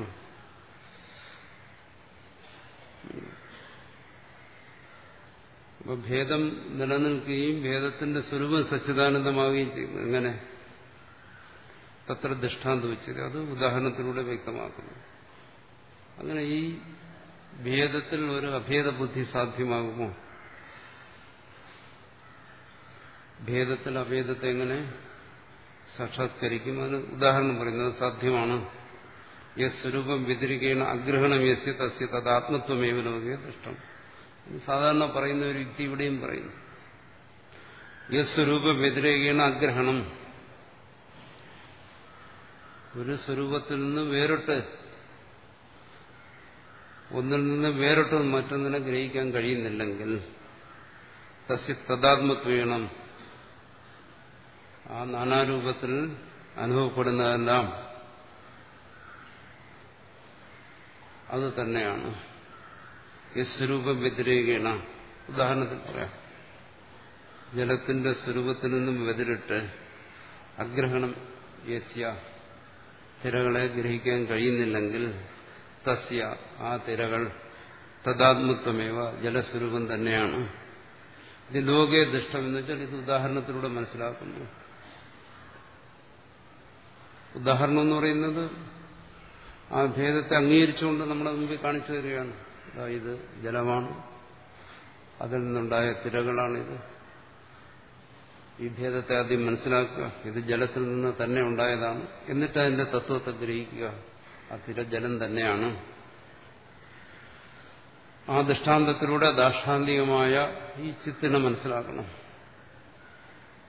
നീ ചിത്താണ്, ഈ ചിത്തിൽ നിന്ന് അല്ലെങ്കിൽ തുര്യനാണ്, അതിൽ നിന്ന് പ്രകടമായതാണ് ഇതെല്ലാം. അതുകൊണ്ട് ഇതൊന്നും ഈ ചിത്തിൽ നിന്ന് അന്യമല്ല. ഇവിടെ ഭേദം വാസ്തവത്തിലല്ല. ഭേദം കേവലം പ്രതീതി മാത്രമാണ്. ആ പ്രതീതി ആശ്രയിച്ചല്ല വ്യവഹാരം നടക്കേണ്ടത്. പരമാർത്ഥ തത്വത്തിൽ ആശ്രയിച്ചാണെന്ന് വെച്ചാൽ തത്വബോധത്തിൽ നിന്നാണ്.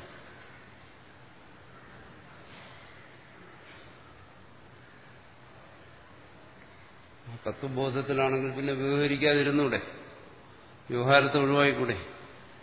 അത് സാധ്യമല്ല. എന്തുകൊണ്ട്? ആ വ്യവഹാരം എന്ന് പറയുന്ന ഭാഗം, ഈ ഭേദം എന്ന് പറയുന്ന ഭാഗത്തെ ആശ്രയിച്ച് നിലനിൽക്കുന്നു.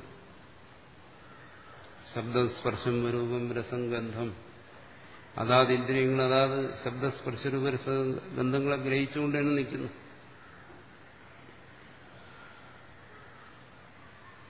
പക്ഷെ തത്വജ്ഞൻ ആ തത്വബോധത്തിൽ ഈ ഇന്ദ്രിയ വിഷയ വ്യാപാരത്തെ കാണുന്നു. തസ്യ തദാത്മത്വമേവ ലോകദിഷ്ടം സയഥ സൈതി ദൃഷ്ടാന്തോ ലോകേ. അതാണ് ഇവിടെ അടുത്ത മന്ത്രത്തിൽ പറയുന്നത്. സയഥാ ദ്വന്ദ്വബഹിർഹന്യമാനസ്യ ന ബാഹ്യാൻ ശബ്ദാൻ സക്രിയാദ് ഗ്രഹണായ ദ്വന്ദ്വഭേസ്തു ഗ്രഹണേന ദ്വന്ദ്വ്യാഘാതസിവ ശബ്ദോ ഗൃഹീതഃ സയഥാ ശങ്കസ്യ ധ്മായമാനസ്യ ന ബാഹ്യാൻ ശബ്ദാൻ സക്രിയാദ് ഗ്രഹണായ ശങ്കസ്യ ഗ്രഹണേന സംഗത്മസ്യ ശബ്ദോ ഗൃഹീതഃ സയഥാ വീണായി വാദ്യമാനായി ന ബാഹ്യാൻ ശബ്ദാൻ സക്രിയാദ് ഗ്രഹണായ വീണായി തദ്ഗ്രഹണേന വീണാവാദസ്യ ശബ്ദോ ഗൃഹീതഃ.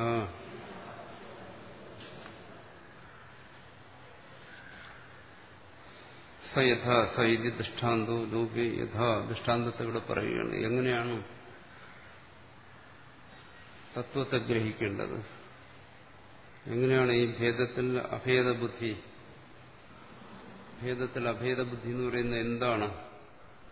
ദന്തുഭേർ ഭേര്യാദേഹേ ഹന്യമാനസ്യ താഢ്യമാനസ്യ ദണ്ഡാദിന ന ബാഹ്യാൻ ശബ്ദാൻ ബഹിർഭൂതാൻ ശബ്ദവിശേഷാൻ ദന്തുവി ശബ്ദസാമാന്യാൻ നിഷ്കൃഷ്ടാൻ ദന്തുവി ശബ്ദവിശേഷാൻ ന സക്രിയാദ് ഗ്രഹണായ ഗൃഹീതും.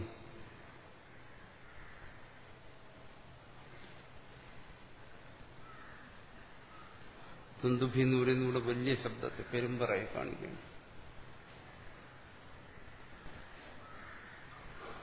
പെരുമ്പറ വളരെ ഉച്ചത്തിൽ മുഴക്കുമ്പോൾ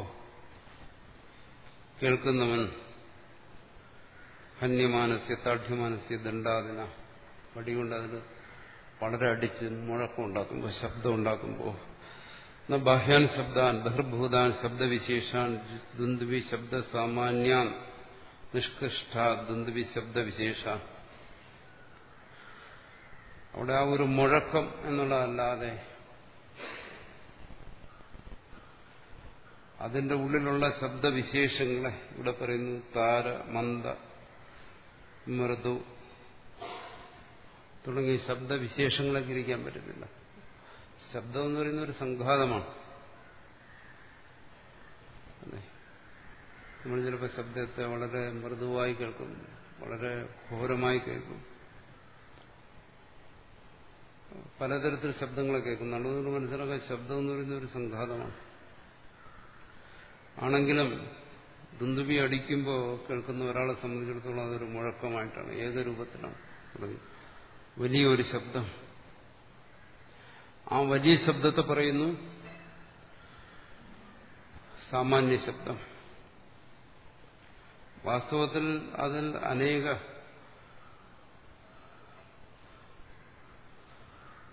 ശബ്ദങ്ങൾ അന്തർഭവിച്ചിരിക്കുന്നു. അതെല്ലാം കൂടി ചേർന്നിട്ടാണ്. അതായത് പലതരത്തിലുള്ള പ്രകമ്പനങ്ങളാണ് ഒരു വലിയ പ്രകമ്പനത്തിൽ അന്തർഭവിച്ചിരിക്കുന്നത്.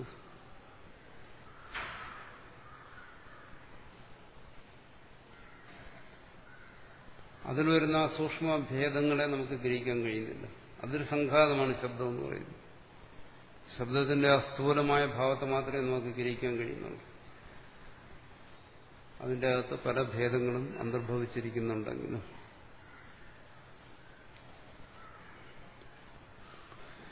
അതെന്താ അതിനകത്ത് ശബ്ദത്തിനകത്ത് പല ശബ്ദങ്ങൾ അന്തർഭവിച്ചിരിക്കുന്നു എന്ന് പറയുന്നത്? കാരണം പെരുമ്പറയെ പതുക്കെ അടിച്ചു നോക്കുക, ചെറിയൊരു ശബ്ദം കേൾക്കും. ഒന്നുകൂടി ശക്തി പ്രയോഗിച്ചാൽ കുറച്ചുകൂടെ വലിയ ശബ്ദം കേൾക്കും. ഇതെല്ലാം പെരുമ്പറയുടെ ശബ്ദമാണ്. എത്രമാത്രം ശക്തി പ്രയോഗിക്കുന്നു അതിനനുസരിച്ച് ആ ശബ്ദത്തിന്റെ സ്വരൂപം മാറുന്നു. പക്ഷെ എല്ലാം പെരുമ്പറയുടെ ശബ്ദമാണ്. അപ്പോ ആ ശബ്ദത്തെ മുഴക്കുന്നവൻ ഒരേ സമയം അതിനെ പലതരത്തിൽ മുഴക്കൊണ്ടിരിക്കുകയാണ്. ചിലപ്പോൾ അയാൾ ശക്തമായിട്ടടിക്കും, ചിലപ്പോൾ അയാൾ മൃദുവായിട്ടടിക്കും, ചിലപ്പോൾ അയാൾ വളരെ താളാത്മകമായി അടിക്കും, ചിലപ്പോൾ താളം തെറ്റിയടിക്കും. എന്തായാലും ഇതെല്ലാം ഒരു ശബ്ദം, പെരുമ്പറയുടെ ശബ്ദം. അത് താളബോധമുള്ള ഒരാളാണെങ്കിൽ പറയും, ആ ഇത് ഇന്നതാണ്, ഇത് ഇന്നതാണ് എന്ന് പറയും. ഇനി അയാളുടെ ബോധത്തിനപ്പുറമാണ് താളമെങ്കിൽ അതും പറയാൻ കഴിയും. ഇനി അതൊന്നും ഇല്ലാത്തവനാണെങ്കിൽ ആ ഒരു ഭേദം ഉണ്ടാകത്തില്ല. എന്തായാലും ആ മുഴക്കത്തിനുള്ളിൽ നാനാ ശബ്ദഭേദങ്ങൾ അന്തർഭവിച്ചിരിക്കുന്നു. അതുകൊണ്ടാണ് അതിന് നമുക്ക് പലതരത്തിൽ പല സമയത്ത് കേൾക്കാൻ കഴിയുന്നത്. ആ കേൾക്കുന്ന ഓരോ സമയത്തും ആ ശബ്ദത്തിനുള്ളിൽ വിശേഷ ശബ്ദങ്ങൾ അന്തർഭവിച്ചിരിക്കുന്നു. എന്നാൽ അതൊരു ശബ്ദമാണ് താനും. യഥാ ദുന്ദുഭേർഭേര്യാദേഹേ ഹന്യമാനസ്യ താഡ്യമാനസ്യ ദണ്ഡാദിന ന ബാഹ്യാൻ ശബ്ദാൻ ബഹിർഭൂതാൻ ശബ്ദവിശേഷാൻ എന്ന് പറഞ്ഞാൽ എന്താണ്? ബാഹ്യ ശബ്ദങ്ങളെ കേൾക്കുന്നില്ല. ദുന്ദുഭിയെ മുഴക്കുമ്പോൾ ആ ശബ്ദം മാത്രമേ കേൾക്കുന്നുള്ളൂ. ബാഹ്യമായി ആൾക്കാർ സംസാരിക്കുന്നതും മറ്റും കേൾക്കുന്നില്ല എന്നുള്ള അർത്ഥമല്ല ഇവിടെ പറയുന്നു ഭാഷ്യകാരൻ. അങ്ങനെ തോന്നുന്നു നമുക്കൊരർത്ഥം. ഭാഷ്യകാരൻ അങ്ങനെയല്ല വ്യാഖ്യാനിക്കുന്നു. ദുന്ദുഭി പെരുമ്പറ മുഴങ്ങുമ്പോൾ മറ്റു ചെറിയ ശബ്ദങ്ങൾ കേൾക്കുന്നില്ല, പുറമേയുള്ള എന്നല്ല, അതിൽ തന്നെയുള്ള ശബ്ദങ്ങൾ. അതെന്ന് പറയുന്നത് ദുന്ദുഭി ശബ്ദവിശേഷാൻ. ദുന്ദുഭി ശബ്ദസാമാന്യ നിഷ്കൃഷ്ട.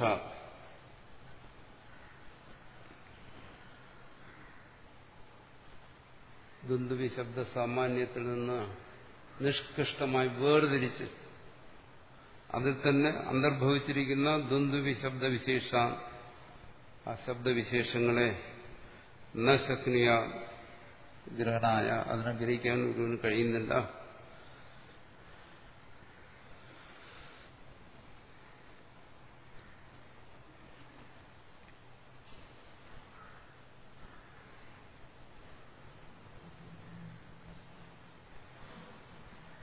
യഥാ ദുന്ദുഭി ശബ്ദത്വ സാമാന്യ ഉദ്ധിലാത് പൃഥക്. ദുന്ദുവിൽ നിന്ന് വരുന്ന ആ ശബ്ദം, ഒരു മുഴക്കം, അതല്ലാതെ നാദാതും ശക്നിയ കശ്ചിത് വിശേഷാൻ അസികോശവത്. അസിയും കോശവും പോലെ, വാളും വാളുറയും പോലെ രണ്ടിനെയും വേറാക്കാൻ പറ്റുന്നില്ല. അതാണ് ഇവിടെ പറയുന്നത്.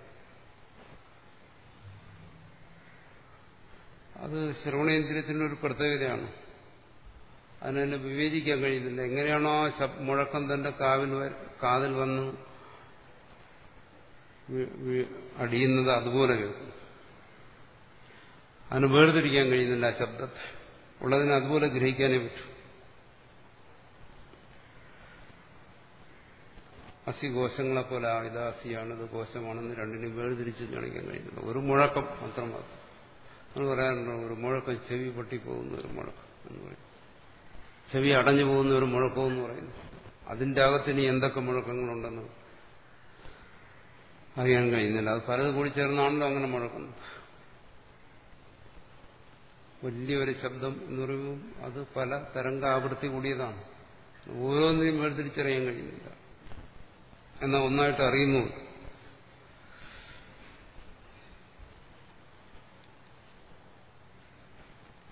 ദുന്ദുഭി ശബ്ദവിശേഷ ശക്നിയ ഗ്രഹണായ ഗ്രഹീതം. ദുന്ദുഭിയസ്തു ഗ്രഹണേന ദുന്ദുഭി ശബ്ദ സാമാന്യ വിശേഷത്വേന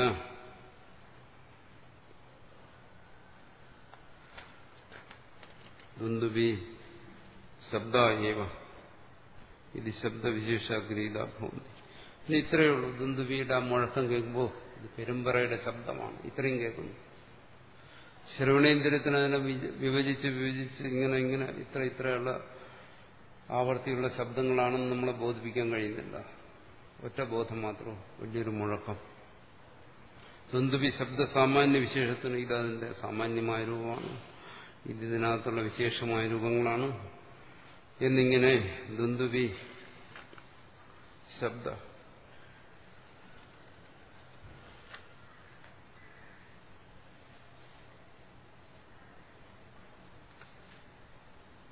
ഏത് ശബ്ദവിശേഷാഗ്രഹീത ഭവന്തി, ശബ്ദവിശേഷത്തെ ഗ്രഹിക്കാൻ കഴിയുന്നില്ല.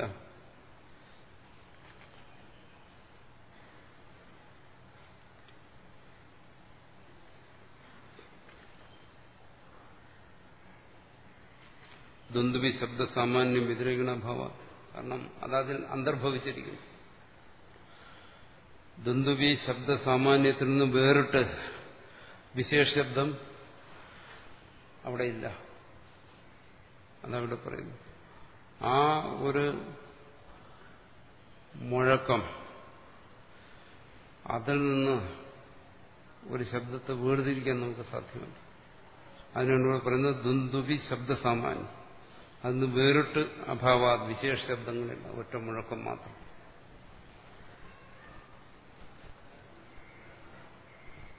എത്ര സമർത്ഥനായാലും അതിനെ വേർതിരിക്കാൻ സാധ്യമല്ല.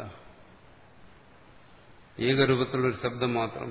ദുന്ദുഭ്യാഘാത ശിവ ദുന്ദുബേർ ആഹനനും ആഘാതോ ദുന്ദുഭ്യ അഘാത വിശിഷ്ട ശബ്ദ സാമാന്യ ഗ്രഹണേന തദ്ഗത വിശേഷ ഗ്രഹീത ഭവന്തി. പിന്നെ എന്ത് മനസ്സിലാക്കണം?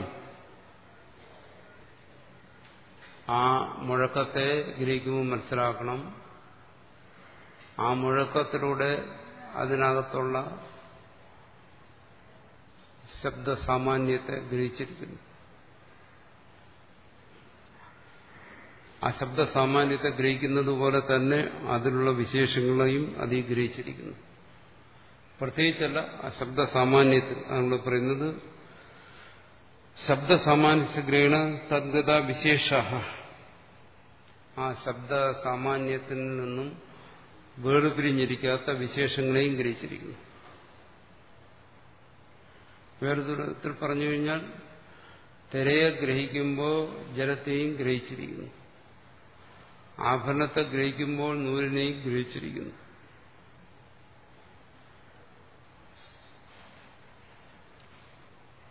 ആഭരണത്തെ ഗ്രഹിക്കുമ്പോൾ സ്വർണത്തെയും ഗ്രഹിച്ചിരിക്കുന്നു, വസ്ത്രത്തെ ഗ്രഹിക്കുമ്പോൾ നൂലിനെയും ഗ്രഹിച്ചിരിക്കുന്നു. ഏതൊരു കാര്യത്തെ ഗ്രഹിക്കുന്നു അവിടെയെല്ലാം അതിന്റെ ഉപാദാനത്തെയും ഗ്രഹിച്ചിരിക്കുന്നു.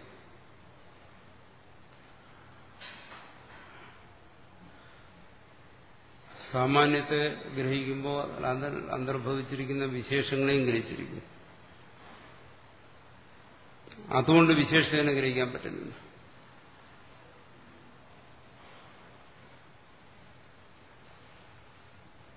ഇവിടെ പറയുന്നതിന്റെ താല്പര്യം എന്താണ്? ഈ അഭേദബുദ്ധിയിൽ ഭേദഗ്രഹണം എങ്ങനെ സംഭവിക്കും? പറയുന്നു, അഭേദബുദ്ധിയിൽ ആ ഭേദഗ്രഹണം അന്തർഭവിച്ചിരിക്കുന്നു, അതിൽ അന്തർഭവിച്ചതായി ഗ്രഹിക്കുന്നു.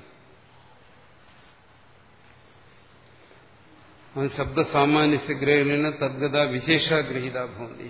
ശബ്ദസാമാന്യത്തെ ഗ്രഹിക്കുന്നതിലൂടെ അതിലുള്ള വിശേഷങ്ങൾ ഗ്രഹിക്കപ്പെട്ടിരിക്കുന്നു. അദ്വൈത ബോധ ഗ്രഹണത്തിൽ ഈ ഭേദഗ്രഹണോടെ അന്തർഭവിച്ചിരിക്കുന്നു. സാധാരണ ഭേദബുദ്ധിയും ആത്മബോധവും തമ്മിലുള്ള വ്യത്യാസത്തോടെ പറയുന്നു. സാധാരണ ഭേദബുദ്ധി അത് സ്വതന്ത്രമായിട്ട് തന്നെ അനുഭവപ്പെടുന്നു. ഈ ശബ്ദമാണ്, സ്പർശമാണ്, രൂപമാണ്, രസമാണ്, ഗന്ധമാണ്, ഇങ്ങനെ ഭേദത്തിൽ. പക്ഷേ അദ്വൈതാത്മബോധത്തിൽ ഈ ഭേദം അന്തർഗതമായിരിക്കുന്നു.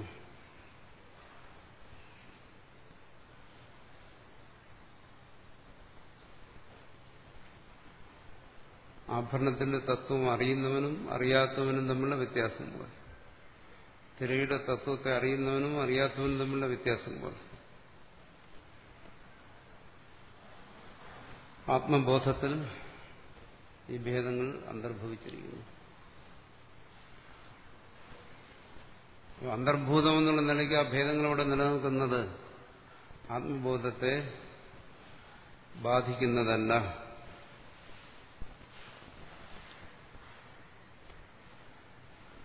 ആ അദ്വൈത ആത്മബോധത്തെ വിട്ടിട്ട് ഭേദം പ്രകാശിക്കുന്നില്ല.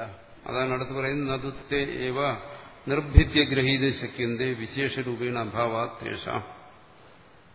ആത്മബോധിയെ സംബന്ധിച്ചിടത്തോളം അവയെ വേറിട്ട് ആത്മബോധം കൂടാതെ, അദ്വൈതബോധം കൂടാതെ നിർഭിദ്യ ഗ്രഹീതം, ആത്മബോധത്തെ ആശ്രയിക്കാതെ ഇത് ശബ്ദം, ഇത് സ്പർശം, ഇത് രൂപം, ഇത് രസം, ഇത് ഗന്ധം എന്നിങ്ങനെ ആത്മബോധത്തെ അപേക്ഷിക്കാതെ അജ്ഞൻ ഗ്രഹിക്കുന്നത് പോലെ അല്ല ഗ്രഹിക്കുന്നത്. നതുത്തേവ നിർഭിദ്യ ഗ്രഹീത ശക്തി, വെവ്വേറെയായിട്ട് ഭേദം പരസ്പരം വേറെയായിട്ടും ഭേദം ആത്മബോധത്തിൽ നിന്ന് വേറെയായിട്ടും ഗ്രഹീതും ശക്യത വിശേഷരൂപേണ അഭാവാത്തേഷ. വിശേഷരൂപത്തിൽ അവയ്ക്ക് നിലനിൽപ്പില്ല. എന്താ ശബ്ദത്തിന്റെ ആ മുഴക്കത്തിൽ നിന്ന് വേറിട്ട് ഒരു ശബ്ദം അങ്ങനെയൊന്നും നിലനിൽക്കുന്നുണ്ടോ? ഇല്ല. അതെല്ലാം അതിൽ അന്തർഭവിച്ചു പോയി. തഥാ പ്രജ്ഞാനം വ്യതിരേകേണ സ്വപ്ന ജാഗ്രതയുള്ള കശ്ചിത് വസ്തുവിശേഷവും ഗ്രഹീത. അതുകൊണ്ട് ഇവിടെ പറയുന്നതിന്റെ താല്പര്യം ഇതാണ്. ഇവിടെ മുമ്പ് പറഞ്ഞ ചിദനുഗമാ,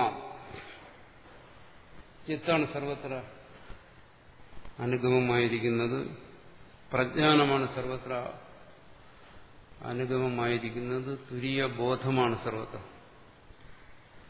അനുഗമമായിരിക്കുന്നത്. അത് സ്വപ്ന ജാഗ്രതയോ, സ്വപ്നത്തിലും ജാഗ്രതത്തിലും സുഷുപ്തി വിട്ടു. അവിടെ പ്രതീതിയില്ല, അതുകൊണ്ട് അതിനെ വിട്ടത്. പ്രതീതിയുള്ള രണ്ട് സ്ഥലങ്ങളാണ് സ്വപ്നവും ജാഗ്രത. അവിടെ പ്രജ്ഞാനം വ്യതിരേകേണ കശ്ചിത് വസ്തുവിശേഷവും ഗ്രഹീത. ആ പ്രജ്ഞാനത്തിൽ നിന്നും വേറിട്ട്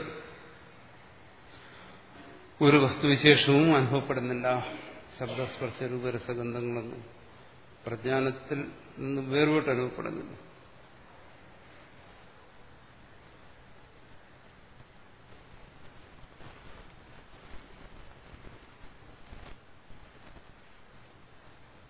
കണ്ണാടിയുടെ മുമ്പിൽ നിന്ന് സ്വന്തം പ്രതിബിംബത്തെ കാണുന്നവന്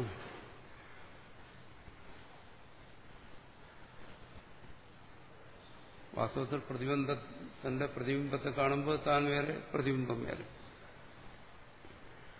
അതുകൊണ്ടാണ് അതിന് പ്രതിബിംബം എന്ന് പറയുന്നത്.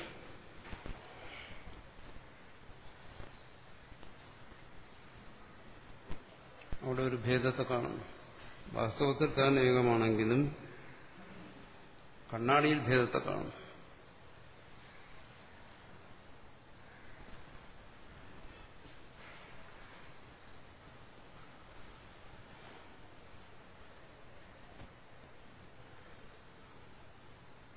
അവിടെ തന്നിൽ നിന്നും അന്യമായ ഒരു താനാണോ കാണുന്നത്?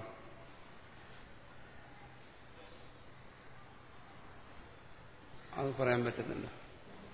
തന്നിൽ നിന്ന് അന്യമായ ഒരാളെ അവിടെ കാണുന്നു, അത് പറയാൻ പറ്റില്ല. തന്നെയാണ് കാണുന്നത്, കാര്യത്തിൽ സംശയമില്ല. താൻ കാണുന്നതുകൊണ്ട് ആ പ്രതിബിംബം തന്നിൽ നിന്ന് അന്യമാവും. അങ്ങനെയാണ് കണ്ടിരുന്നെങ്കിൽ നമ്മൾ പറഞ്ഞതാ, ഈ കണ്ണാടിയിൽ ഞാൻ അന്യനെ കാണുന്നു. അങ്ങനെയല്ല പറയുന്നത്, കണ്ണാടിയിൽ ഞാൻ എന്നെ കാണുന്നു എന്നാ പറയുന്നു. എന്റെ പ്രതിബിംബത്തെ കാണുന്നു എന്ന് പറയുന്നിടത്ത് ആര്? അത് ഞാൻ തന്നെയാണ്. ഞാൻ തന്നെയാണ് ഇങ്ങനെ പ്രതിഫലിച്ച് കാണുന്നതെന്നാ പറയുന്നത്. അല്ലാതെ അത് പ്രതിബിംബം എന്നുള്ളതുകൊണ്ട് അവിടെ തന്നിൽ നിന്നും അന്യത്വ ബുദ്ധി ആ പ്രതിബിംബത്തിലില്ല, വരത്തില്ല. ഭേദത്തിൽ അന്യത്വ ബുദ്ധി വരത്തില്ല. ജാഗ്രത സ്വപ്നങ്ങളിൽ ഏകമായ ജ്ഞാനമാണ് പ്രകാശിക്കുന്നത്, പ്രജ്ഞാനം. അതിൽ നിന്ന് വേറിട്ട് സ്വപ്ന ജാഗ്രത പറഞ്ഞാൽ കശ്ചിത് വസ്തുവിശേഷഗ്രീതി. പ്രജ്ഞാനത്തിൽ നിന്ന് വേറിട്ടൊന്നിനെ ഗ്രഹിക്കാൻ വയ്യ. വസ്തുവിശേഷങ്ങളെ ഗ്രഹിക്കുന്നുണ്ട്, അത് വേറിട്ടല്ല.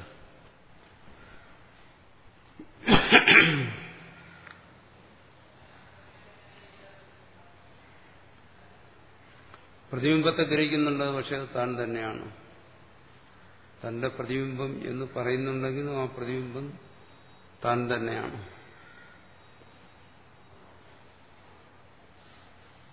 തസ്മാത് പ്രജ്ഞാനം വ്യതിരിക്കുന്ന അഭാവോ യുക്തേഷ. അതുകൊണ്ട് ജ്ഞാനം വ്യതിരിക്തമായി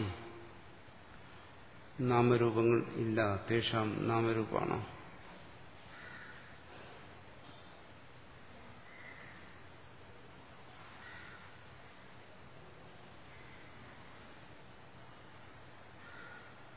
വ്യതിരിക്തമായി നിലനിൽക്കുന്നില്ല. അതുകൊണ്ട് ആത്മബോധത്തിൽ വീണ്ടും ഭേദത്തെ സ്വീകരിക്കാതെ സാധ്യമല്ല.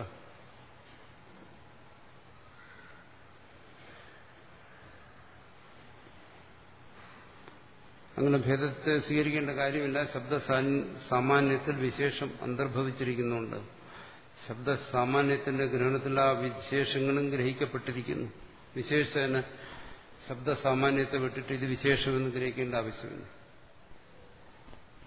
അതുപോലെ അദ്വൈതാത്മബോധത്തിൽ ഈ ഭേദത്തെയെല്ലാം അദ്വൈതാത്മബോധത്തിൽ ഗ്രഹിക്കുന്നു. അദ്വൈതാത്മബോധത്തിൽ അന്തർഭൂതമായി ഇതിനെല്ലാം ഗ്രഹിക്കുന്നു. അല്ലാതെ അദ്വൈതാത്മബോധത്തിൽ നിന്ന് വേറിട്ട് ഭേദം ഭേദം എന്ന അജ്ഞൻ ഗ്രഹിക്കുന്നത് പോലെ അല്ല എന്ന് പറയുമ്പോൾ അവിടെ എന്താണ്? അദ്വൈതാത്മബോധമേ ഉള്ളൂ. രണ്ടാമതൊരു ഭേദബോധം അവിടെ ഇല്ല. അതുകൊണ്ട് തന്നെ രണ്ടാമതൊരു ഭേദവ്യവഹാരവും അവിടെ ഇല്ല.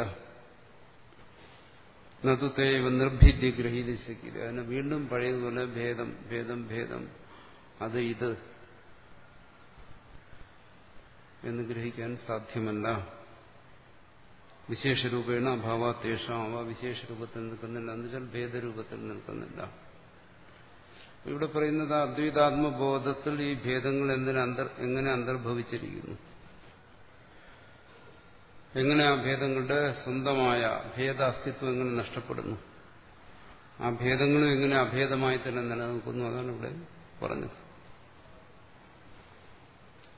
അതുകൊണ്ട് വ്യവഹാരത്തിൽ ഭേദം എന്ന് നമ്മൾ പറയുന്നത് കേവലം പ്രാതീതികമായിട്ട് ആണല്ലാതെ വസ്തുസ്ഥിതിയിലല്ല പറയുന്നത്.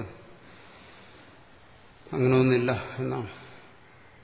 ഇത് മനസ്സിലാക്കുന്നത് പോലെ അടുത്ത് വരുന്ന ശങ്കിന്റെയും വീണയുടെയും എല്ലാം ഉദാഹരണത്തെ മനസ്സിലാക്കണം. പറയുന്നതിന്റെ താല്പര്യം ഇതാണ്. അദ്വൈത ബോധത്തിൽ ഇവിടെ വ്യവഹാരം ആ ഭേദത്തെ ആശ്രയിക്കുന്നില്ല. അത് അദ്വൈതത്തെ ആശ്രയിച്ച്, അഭേദത്തെ ആശ്രയിച്ച് തന്നെയാണ് വ്യവഹാരം. അദ്വൈത ബോധത്തിൽ ഭേദം ആ ബോധത്തിൽ നിന്നും വ്യതിരിക്തമായി വേറിട്ട് പ്രകടമാകുന്നില്ല. അവിടുത്തെ ഭേദം ആ അദ്വൈതത്തിൽ അന്തർഭവിച്ചിരിക്കുന്നു. അദ്വൈത ബോധത്തിൽ അന്തർഭവിച്ചതാണ്.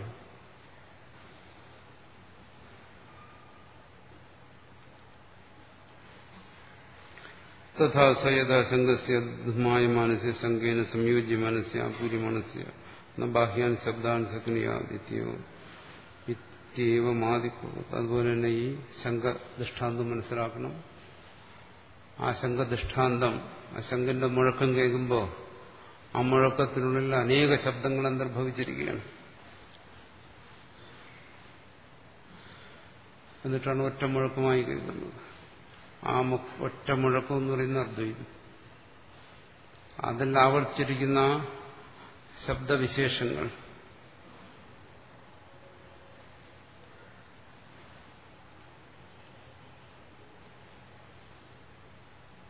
അത് വേർതിരിച്ച് ആ സാമാന്യ ശബ്ദത്തിൽ നിന്നും ഭിന്നമായി ഗ്രഹിക്കുന്നില്ല. ആ സാമാന്യ ശബ്ദത്തിൽ അന്തർഭവിച്ചിരിക്കുന്നു. എന്നാൽ അതുകൂടെ ഉണ്ട്, അന്തർഭവിച്ച രൂപത്തിലുണ്ട്.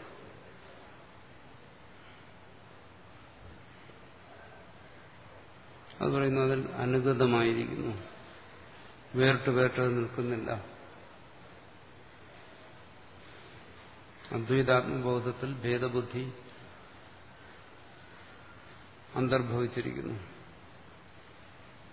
ഇവിടെ എന്താണ് ഒരു തരത്തിൽ ഭേദത്തെ അംഗീകരിക്കുന്നുണ്ടെങ്കിലും അത് പരമാർത്ഥമല്ല. അദ്വൈത ബോധമാണ് പരമാർത്ഥം. അങ്ങനെ ഭേദത്തോടെ അംഗീകരിക്കുന്നുണ്ട് ദോഷമൊന്നുമില്ല. അതിനെ പരമാർത്ഥമായി സ്വീകരിക്കാതിരുന്നാൽ മതി. പരമാർത്ഥമായി അഭേദത്തെ സ്വീകരിക്കുക.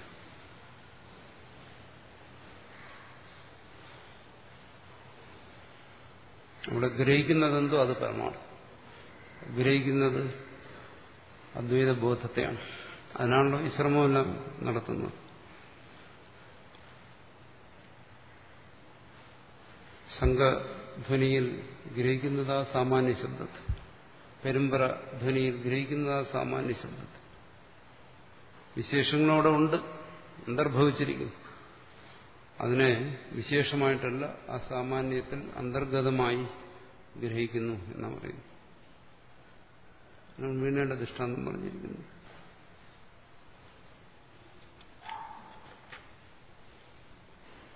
ഏവം ശ്രോതവ്യാത്മായം സമാപ്ത ശ്രവണേ വിധി അഥ മന്ദവ്യ ഇത്യസ്യ പ്രപഞ്ച പരവിച്ഛേദി പറയുന്നു. ആ ശ്രവണം എന്ന് പറയുന്നത് ശ്രുതിയുടെ താല്പര്യത്തെ ഗ്രഹിക്കുക എന്ന് പറഞ്ഞു. അത് മനനത്തിന്റെ അപേക്ഷിച്ച് കുറച്ചുകൂടി സ്ഥൂലമാണ്. ചിന്ത, മനനം കുറച്ചുകൂടി സൂക്ഷ്മമാണ്. പറയുന്നു ആ ശ്രവണത്തിൽ നിന്ന് ഒരുപടി കൂടി മുമ്പോട്ട് പോയി സൂക്ഷ്മമായ മനനം, അതാണ് ഇവിടെ പറയുന്ന സയഥാ ദുന്ദുബേർ ഹന്യമാനസ്യ എന്ന് പറയുന്ന ആ ഭാഗം. അത് കുറച്ച് ഏകാഗ്രതയോടെ സൂക്ഷ്മമായി ആന്തരികമായി ഗ്രഹിക്കേണ്ട ഒന്നാണ്. കാരണം അവിടെ പറയുന്ന സാമാന്യ വിശേഷഭാവങ്ങളുടെ ഭേദത്തെയും അഭേദത്തെയും ഗ്രഹിക്കുന്നത് സൂക്ഷ്മമായിട്ടാണ്. അതുകൊണ്ട് അഥം മന്ദവ്യത്യ വ്യത്യസ്ത പ്രപഞ്ച, അതാണ് ഈ പറയുന്ന സയഥ. ഇതുവരെ ശ്രവണമായും അങ്ങനെ വേർതിരിക്കാൻ വയ്യ. ഇത്രയും ശ്രവണം ഇത്രയും മനനം അങ്ങനെ വേർതിരിവില്ല. എന്നാലും ഓരോന്നിനും ഒരു പ്രാധാന്യമുണ്ട്. കൂടുതൽ സൂക്ഷ്മമായതുകൊണ്ട് അതിനെ മനനമെന്ന് പറയുന്നു. ശ്രവണത്തിലും അതുള്ളത് തന്നെയാണ് മനനം.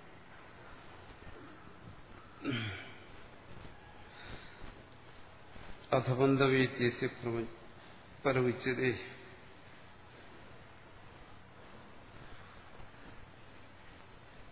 അപ്പോൾ സാമാന്യത്തിൽ വിശേഷം അന്തർഭവിച്ചിരിക്കുന്ന പോലെ അദ്വൈതാത്മബോധത്തിൽ വിശേഷങ്ങളെല്ലാം അന്തർഭവിച്ചു പോകുന്നു. അവിടെ പരമാർത്ഥത്തിൽ ഈ അദ്വൈതാത്മബോധമല്ലാതെ രണ്ടൊരു വിശേഷമില്ല.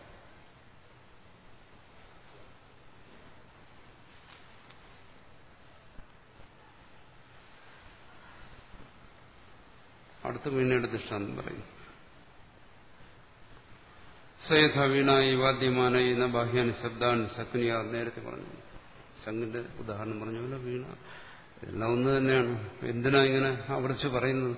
അത് ഭാഷകാരൻ പറയും. വീണയെന്ന് പറയുന്നതിന് പേര് ശംഖെന്ന് പറയാം, അതിന് പകരം പെരുമ്പറയെന്ന് പറയാം. ഒന്ന് പറയുമ്പോൾ തന്നെ എല്ലാം പറയാം. എന്തിനങ്ങനെ ആവർത്തിക്കുന്നു? വീണായ വാദ്യമാനായ അനേക ദൃഷ്ടാന്തോപാദന മിക സാമാന്യ ബഹുത്വഖ്യാപനാണ്. അങ്ങനെ സാമാന്യം വിശേഷം എന്നുള്ള ഭാവത്തിൽ ചിന്തിക്കുകയാണെങ്കിൽ ഇവിടെ ഒരുപാട് കാര്യങ്ങൾ പറയാനുണ്ട്. എന്നുവെച്ചാൽ അതിന് നൂറുകണക്കിന് ദൃഷ്ടാന്തങ്ങൾ കിട്ടും. അദ്വൈത ബോധത്തിൽ വിശേഷ ഭേദബോധം അന്തർഭവിച്ചിരിക്കുന്നു എന്ന് പറയുന്നതിന് അങ്ങനെ പറയുന്നതിനൊരു കാര്യമുണ്ട്. കാരണം ഒരു തത്വത്തെയും ദൃഷ്ടാന്തത്തിലൂടെ സമർത്ഥിക്കാൻ പാടില്ല. പൊതുവെ തത്വം എന്ന് പറയുന്ന ഒരു സാമാന്യവും ദൃഷ്ടാന്തം എന്ന് പറയുന്ന ഒരു വിശേഷവുമാണ്. അപ്പോൾ വിശേഷത്തെ ആശ്രയിച്ച് സാമാന്യത്തെ സമർത്ഥിക്കുക എന്ന് പറയുമ്പോൾ അതിനൊരു പോരായ്മയുണ്ട്. ഉദാഹരണം പറഞ്ഞു കഴിഞ്ഞാൽ പറയുന്നു, ഈ ലോകം മിഥ്യയാണ്. അത് മനസ്സിലാവുന്നില്ല. ഏതുപോലെ രജ്ജുവിലെ സർപ്പത്തെ പോലെ ഇങ്ങനെ പറയുന്നതിനൊരു വലിയ പോരായ്മയുണ്ട്. എന്തുകൊണ്ട്? രജ്ജുവും സർപ്പവും എല്ലാം അന്തർഭവിച്ചിരിക്കുന്ന വിപുലമായി പ്രപഞ്ചത്തെ, ആ പ്രപഞ്ചത്തിന്റെ തന്നെ ഒരു അംശമായിരിക്കുന്ന രജ്ജു സർപ്പം ദൃഷ്ടാന്തത്തിലൂടെ എങ്ങനെ സമർത്ഥിക്കാൻ കഴിയും? അതിന്റെ ഒരു ഭാഗമല്ലേ ആവുന്നുള്ളൂ. പ്രപഞ്ചം എത്ര വിപുലമാണ്.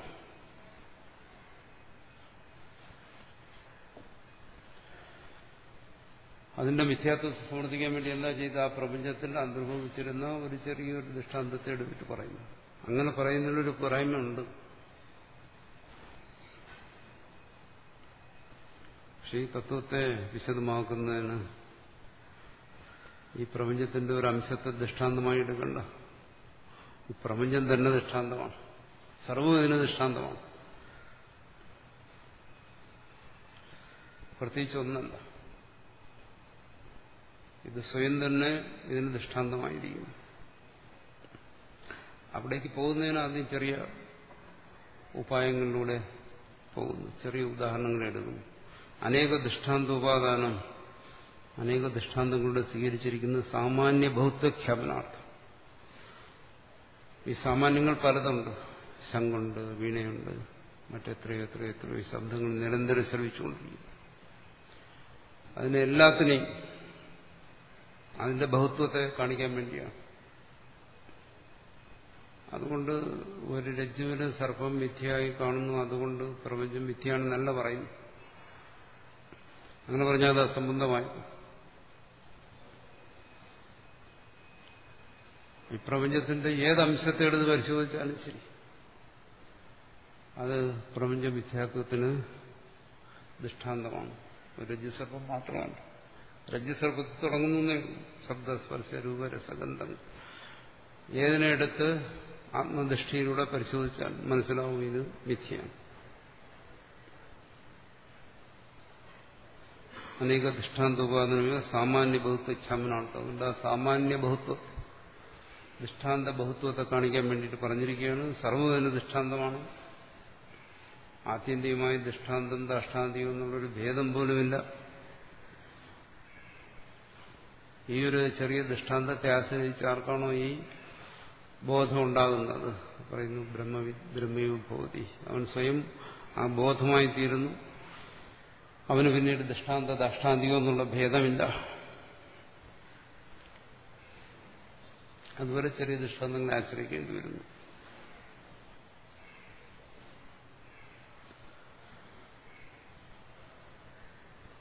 അതിലൂടെ പറയുന്നത് എല്ലാം ആ ഒരു ഒന്നിൽ ആ പ്രജ്ഞാനഘനമായിരിക്കുന്ന ആത്മവസ്തുവിൽ ഇതെല്ലാം അന്തർഭവിച്ചിരിക്കുന്നു. ഈ ഉദാഹരണങ്ങളല്ല. അതിനെ ബോധിക്കുന്നതിന് വേണ്ടി ചെറിയ ചെറിയ ദൃഷ്ടാന്തങ്ങൾ എടുക്കും. ആത്യന്തികമായി നിങ്ങൾ ഈ ജഗത്തിനെ തന്നെ ദൃഷ്ടാന്തമായി പോകും.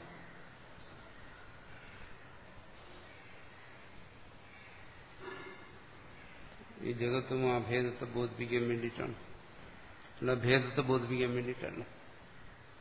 ജഗത്വ തത്വത്തെ ബോധിപ്പിക്കാൻ വേണ്ടിയിട്ടാണ് എന്ന് മനസ്സിലാക്കുന്നത്. ആണ് അനേക ദൃഷ്ടാന്തോപാദാനം ഇഹ സാമാന്യ ബഹുത്വച്ഛാമനാർത്ഥം. സാമാന്യ ബഹുത്വത്തെ കാണിക്കാൻ വേണ്ടിയിട്ടാണ്.